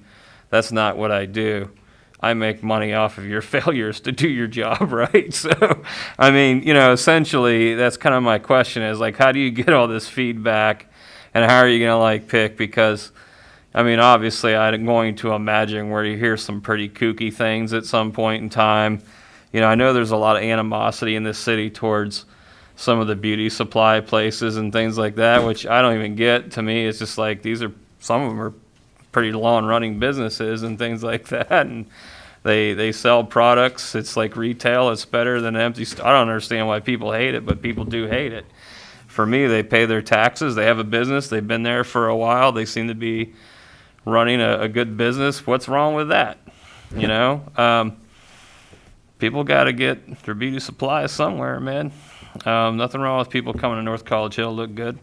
So, I mean, maybe I'm wrong about that, but, I mean, those are some of the thoughts that I just have initially when it comes to community involvement, that sometimes people don't like certain businesses because maybe they think the only successful business is to look like the North Side and have bars and trendy restaurants, where maybe a beauty supply place is really just as effective for like an anchor of a business community than that, and they don't understand that because they don't know economic development and things like that. So I guess, where does the community stop and where you start? Because ultimately, I think if we're hiring somebody, you know, I don't want to hire someone who's a wannabe economic developer. I want to hire someone who has got some real economic development experience and know how to tell the community, hey, well, restaurants are great, but most of them don't make it. I mean, I know that, right? Most restaurants, they fail constantly. I feel like this is a question that Kathleen would answer succinctly. Kathleen has done real estate and retail strategy for a number of communities around Cincinnati. One of the questions that we typically ask very often is when we're going to get our grocery store. And typically the thing that we find is that the grocery store is oftentimes the last thing that comes. You know, you mentioned a lot of here places. One of the things that we do a lot of is secret shop. And we find that there are a number of stores that may be on surface level from engagement or from other people might think that they are not positive, but they are serving a need for the community. So we're able to suss out some of that, those values and those aspirations, and figure out ways to balance the needs of the existing community, while also finding ways to attract new people into the community and new businesses as well. The nature of business districts change oftentimes, especially during the era of COVID, where we're seeing a lot of retail move onto online, but doesn't mean all retail is moving online. And so one of the things that we have been focusing on is trying to figure out and also working with our clients to address those concerns and to help build better businesses. So that kind of speaks to what Jeff was talking earlier about the concept we brought up for the other city. How do we bring in new voices to those conversations, and how do we link existing organizations that can provide the skill and training needed to kind of move these businesses forward? So we work a lot on that aspect, and we oftentimes do serve as the community truth teller, and sometimes we deliver some information that sometimes can be hard to hear. It's one of our strange quirks about our firm. So As far as community engagement is concerned, though, we have in our scope, I believe, 3 workshops and the potential online component. And we oftentimes work with communities' engagement processes to deliver aspirations on a general level. And we work on developing some feedback mechanisms to get to get some useful public engagement from our engagement efforts. One of the things that we have done in the past is a type of survey to gauge people's preferences on built environment types. And we've used that a couple of times to in a way, neutrally identify aspects of things that people like, that don't like, and then tabulate that into some numeric data and present that in a way to help kind of move forward people's preferences for development and preferences for what kinds of environment and experiential business district they would want to have as a community. Is there anything more you want to add to that? Very quickly, yeah, we do hear the kooky ideas all the time. And we have some of the kooky ideas are not so bad. And they're quite innovative. But then there are the kooky ones that are kooky. So our first workshop is really a whole bunch of stakeholders. And we sort of delve into the community and we find out through your network and through everybody else's network, and we expand and we find out the people to talk to. And it might be a whole series of beauty salon folks or beauty supply store folks. And so the reason we do that is because we want to take the DNA of North College Hill. I mean, John and I have both lived in Cincinnati for years and years and years. I've lived in, 3 different neighborhoods. I think he's lived in more. And so we don't want to recreate another North Side here, or another College Hill here, or another Walnut Hills here. We want to recreate the best North College Hill here.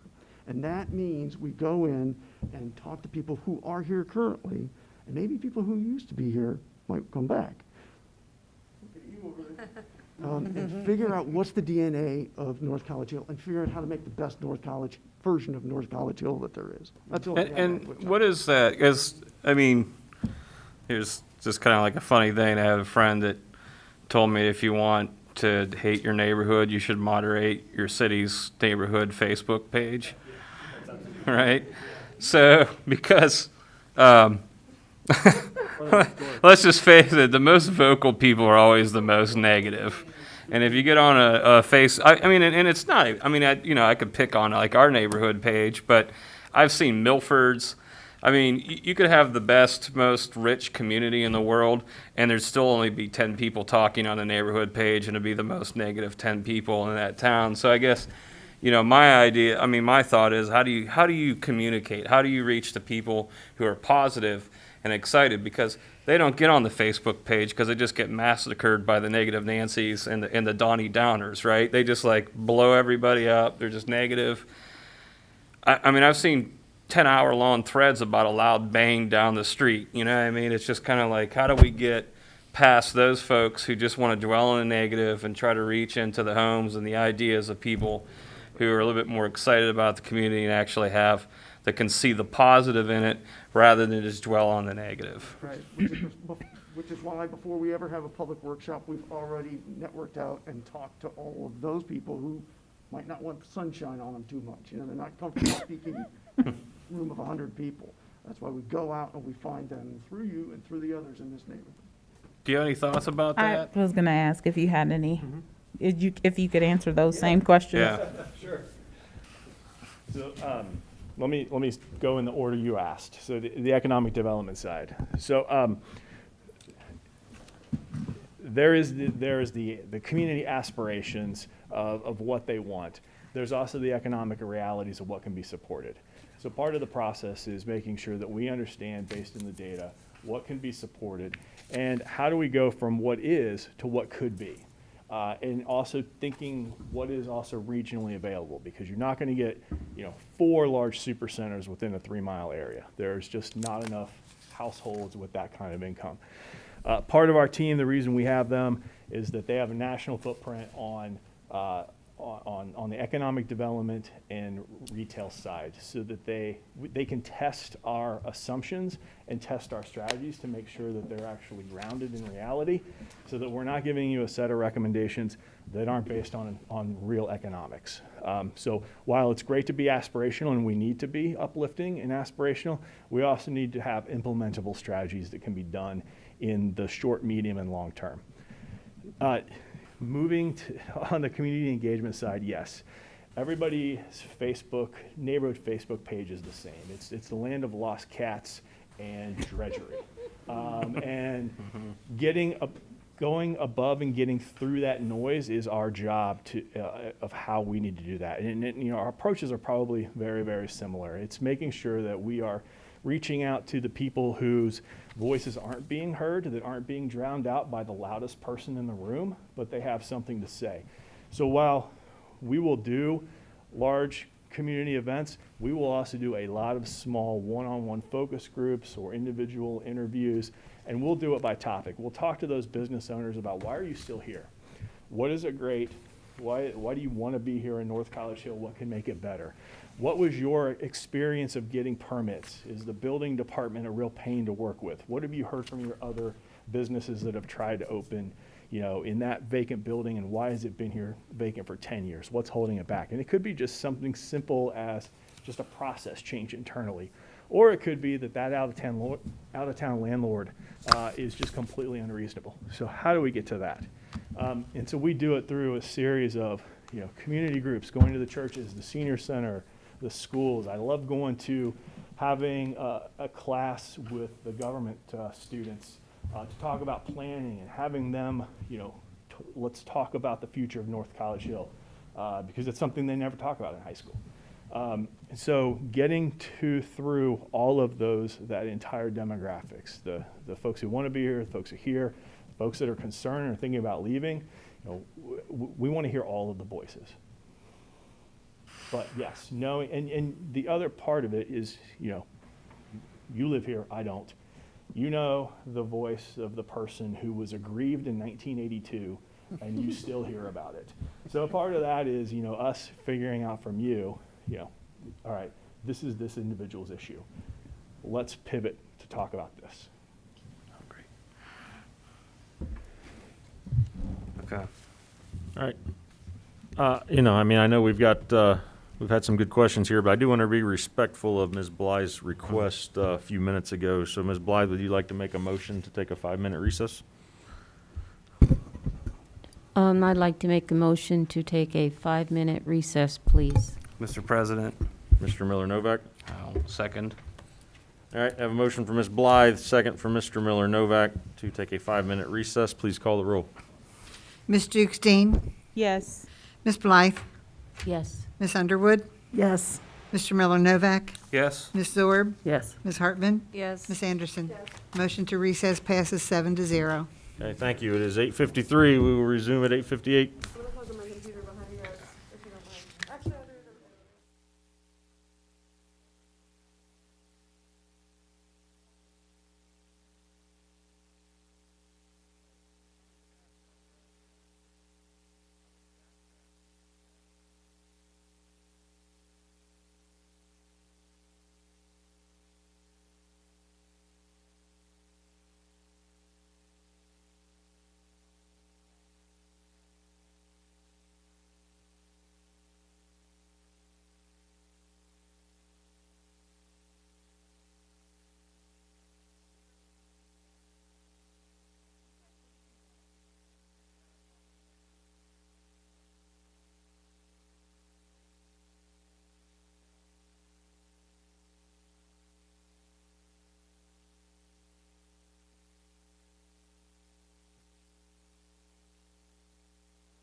reconvene from our recess. Mr. President, Ms. Zorb, I'll second that. Hang on.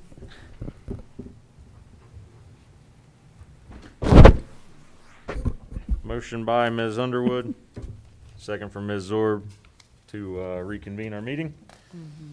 When you're ready, Ms. DeWald, please call the roll. All righty, Ms. Dukestein? Yes. Ms. Blythe? Yes. Ms. Underwood? Yes. Mr. Miller Novak?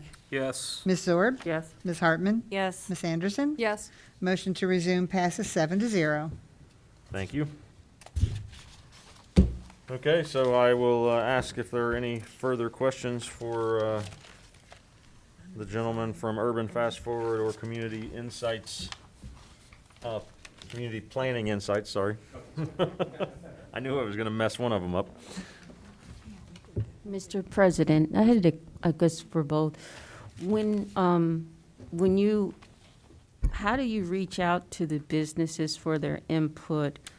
What method do you use? And then, I guess, is there a secret way to not get, per se, blown off or ignored, or I'm busy right now, go away? I mean, what are some of your methods to get really input from small businesses and also input from citizens, ordinary citizens? I'm curious about that.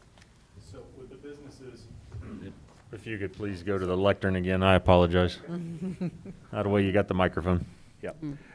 So with the businesses, we would do kind of a two-pronged approach. One is work through the existing business relationship organizations, like the Chamber of Commerce. It would be where we would start. And then when we found out the void that we didn't get, we would invite the others, if you know, because not everybody's a member of the chamber, but we would invite them to a number of small group interviews, because most business owners have zero interest in being part of a large group discussion, and they're not going to be necessarily as forthcoming as they would be in small group interactions. And so I like to keep allied businesses together because they tend to have the same concerns, and so we would work in that respect. As far as residents, our approach is multi-pronged as well, both in-person events, small group interviews. For example, if there are particular churches that we should meet at, if there are senior centers, we would do online surveys. We would end up sending basically flyers or postcards to every house in the community to let them know that this is going, because we want to be able to get the word out for those who aren't necessarily on the city's normal distribution chain. So Facebook, email. I don't know if you have a community newsletter, we would certainly want to be a part of that, but we want to meet people where they are.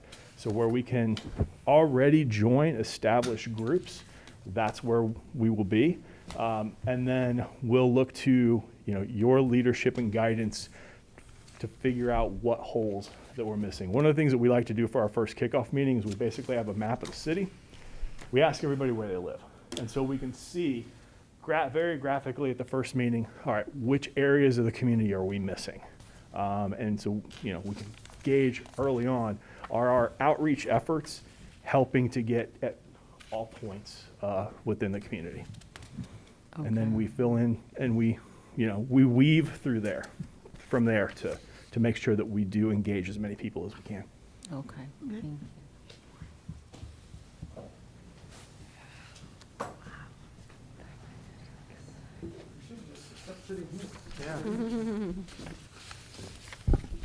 So for the first question, part of the question was regarding business engagement. And one of the things that we do is we work through the existing organizations, chamber, and so on and so forth. We also do, as I mentioned earlier, some secret shopping of businesses to kind of get an assessment. We also focus on small group sessions for businesses. We've actually done a project with a regional entity in Cincinnati focusing on minority and women-owned businesses, and some of the bucket groups that we put together really kind of brought in people who are in the incubator accelerator industry, local business owners who own their own places or maybe lease or rent spaces, as well as people who are part of, who have been a part of those programs that I mentioned earlier, Incubator and accelerators. We also try to do more one-on-one stuff as well. If we can't get people in larger groups, we'd like to try to cast as wide a net as possible to get that engagement. So actually, we're trying to follow up with a business owner in another plan that we're working on. And it's still far along, but we still are trying to get a hold of her, even though we've tried her several times already. 3 times. I wasn't going to let, but anyway, so as far as community engagement is concerned, we, as Jeff had alluded to earlier, work through your existing networks.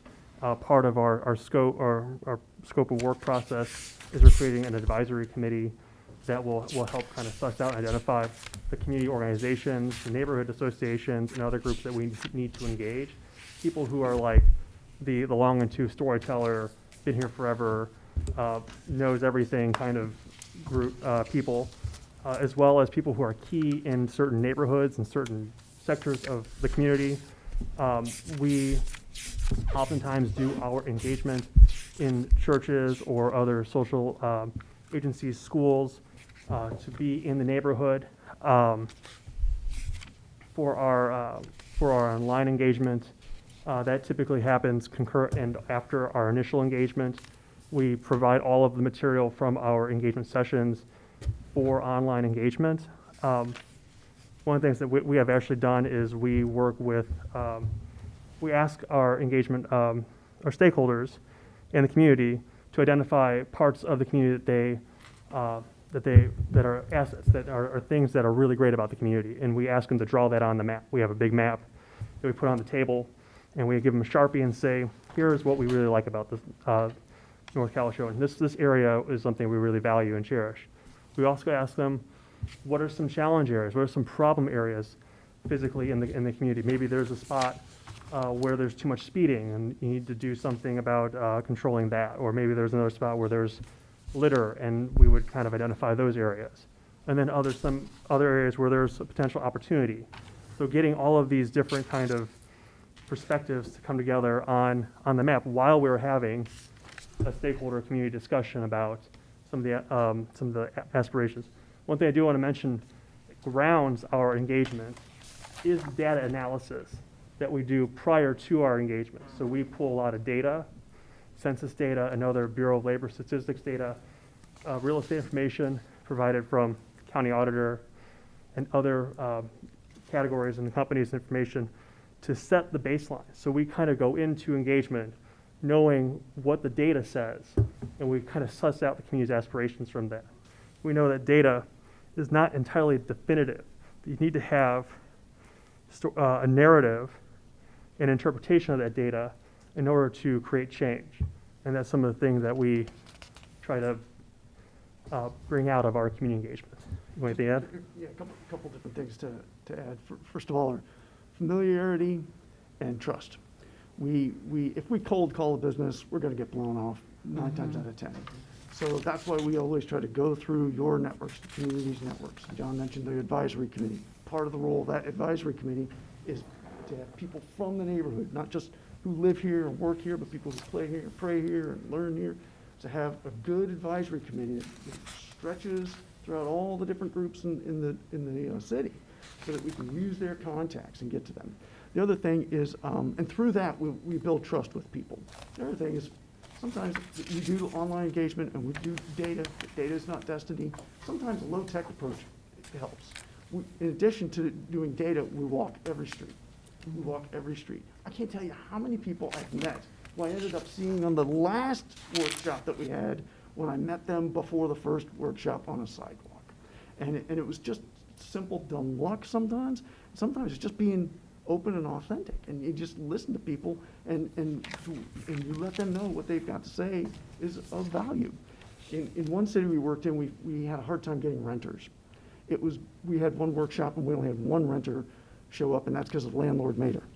So we really put an effort to getting renters out, because renters are people too. Yeah, we want homeowners, but renters can be a valued commodity. And so the solution there was door hangers. So we hung door hangers, simple door hanger about this workshop that was going to happen on the doors, because lots of times postcards, we've done postcards too, and they can be valuable. Sometimes they don't work too well. But door hangers, by God, you put a door hanger on every doorknob, but guess what? You have coverage, even if their name isn't on the mailbox, they go through that front door to get home at night. So in that particular neighborhood, that's the thing that worked. So I think there's a certain amount of flexibility we have to have. We have to roll with the punches in order to figure out what is the best way to get people out of the woodwork in North College Hill. Mr. President, Ms. Blythe? I have one more quick question. I know it's getting really late, but this almost seems like it's got an answer within itself, but it came to mind. When you mentioned churches and gathering at churches, have you in the past, when you're studying a community, do you ever go to the high schools and elementary schools to talk with like teachers and administrators and see what they think about the community? Because it looks like they would get, I guess, feedback from children and parents. Do you kind of include the school, the children, and the administrators in your, you know? Yeah, and actually, the plan that we're working on right now, we're talking to a school that's adjacent to our area of study, but it's still an important stakeholder in that. We've done, school teachers and professors are a part of that. One of the, actually the plan we did for your neighbors up north in Mount Healthy, we actually worked with the school on developing a survey for the students about their aspirations for the business district. So doing some of those plugging into that kind of network is something that we definitely have done in the past and work with in our plans. Okay. Mr. President. I'd like to give Mr. Sorrell a He's chance gonna to. just ask No, that. definitely, yeah. Just real quick. Okay. So the schools are always represented on the steering committees that we put together, or at least we want them to be. They don't always participate, but in all of the communities most recently, there is a representative, either the principal at the most engaged principal, because everybody's got a variety of personalities, so usually the most engaged principal or superintendent, because not only do we want to just have an inroad to the students themselves, we want to know what is affecting the school, both their long-term survival and attendance that we're not going to necessarily be able to pull out from just data. So we always have the schools at the table. And I like to have planning day at the high school. The Chutcha Truck event was pretty much everybody who was 12 and below. And so we focused on parks. So yeah, we really go after that. The schools. Okay, good. Thank you. Okay, Ms. Anderson, and then I would like to get moving again on our agenda. That was going to be, my Is that comment. are you agreeing with me? Yeah, but I was also going to say one other thing, just as a important reminder to not, it just sort of sparked a little passion in my heart. There are a lot of families in North College Hill who send their kids to private school or to other public schools around, or to whatever the best choice is for their family. And I know that a lot of times, when I was growing up, I didn't go to North College Hill, and there were a lot of events where my family didn't know about it because it was being put on by the school and not being put on by the government, or the information was given out through the school and not given out by the government, or whatever the circumstance may be. And I know that a lot of that is happening still now. So not really a question, but just more of a comment for the city as a whole. I think it's important that we remember our families who are choosing to not go to North College Hill, and that's totally fine, and that's great for them, and I hope that they can be involved in the community as well. But also, I just wanted to end it, if nobody else has any more questions, by thanking all three of you fine gentlemen for coming and answering all of our questions. I know we had a lot, and you guys were put through 3 hours, so thank you for coming, and that's all. Mr. President. Thank you. Ms. Dukestein? Very briefly, I'm going to piggyback on what and Ms. Anderson said. It's true. Affordability looks different for every household, and I think we need to keep that in mind.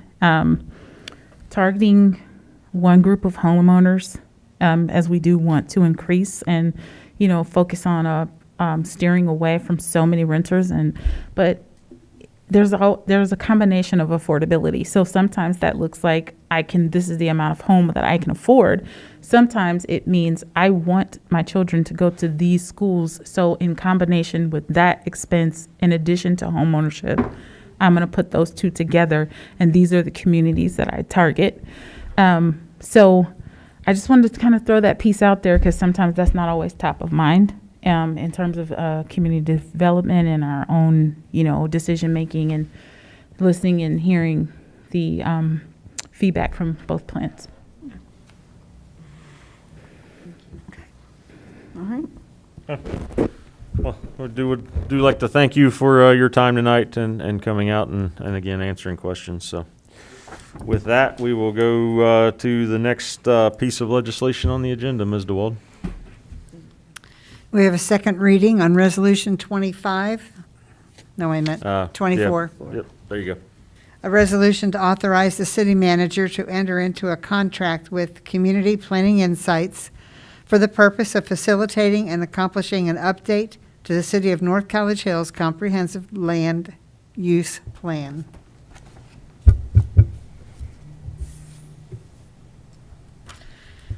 We have a third reading on Resolution 25. That's a second reading. Oh, I'm sorry, yes. Second reading on Resolution 25. I just can't keep track with my sheet here. Here we go. And that is a resolution to certify assessments to the county auditor for placement on the tax duplicate. We have a third reading on Resolution 17. A resolution to certify assessments to the county auditor for placement on the tax duplicate. And this is in regards to tall grass and trash. Mr. President, Ms. Underwood? I move that we adopt Resolution 17-2021. Mr. President, Ms. Anderson? I'll second that motion. Have a motion from Ms. Underwood, a second by Ms. Anderson to adopt Resolution 17-2021. Any discussion? Please call the roll. Ms. Jukestein? Yes. Ms. Blythe? Yes. Ms. Underwood? Yes. Mr. Miller Novak? Yes. Ms. Zorb? Yes. Ms. Hartman? Yes. Ms. Anderson? Yes. Motion to pass Resolution 17 passes 7-0. Resolution to adopt, sorry. We have a third reading on Ordinance 4, an ordinance to adopt the new Chapter 1196 of the North College Hill Codified Ordinances. And that is 1169, correct? Isn't that what I said? Nope. You said 1196, but It's supposed to be 1196. it is supposed to be 1196. Right. I gave a corrected copy. I don't have that in front of me. I'm just Okay. reading the agenda. 69. Right. It is 1196. So, yeah, there's one that's full of slashes that is eliminating 1169. Okay. It should be 1196. Mr. President, Mr. Miller Novak. I move that we adopt ordinance 04-2021, which is to adopt a new chapter 1196 of the Mr. North President? College Hill Codified Ordinances. Mr. President, Mr. I'll second that President. motion. I will too. I actually did hear Ms. Underwood before Mr. Miller Novak was done.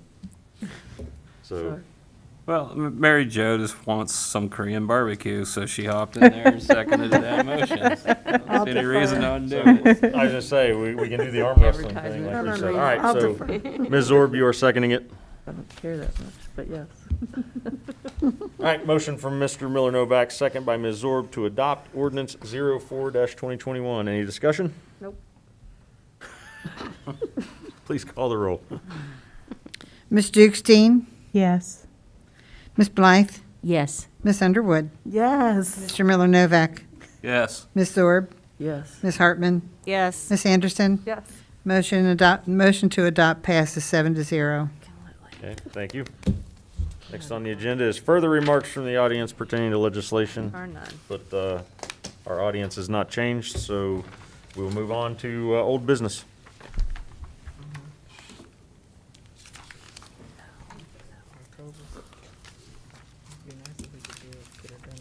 Any old business?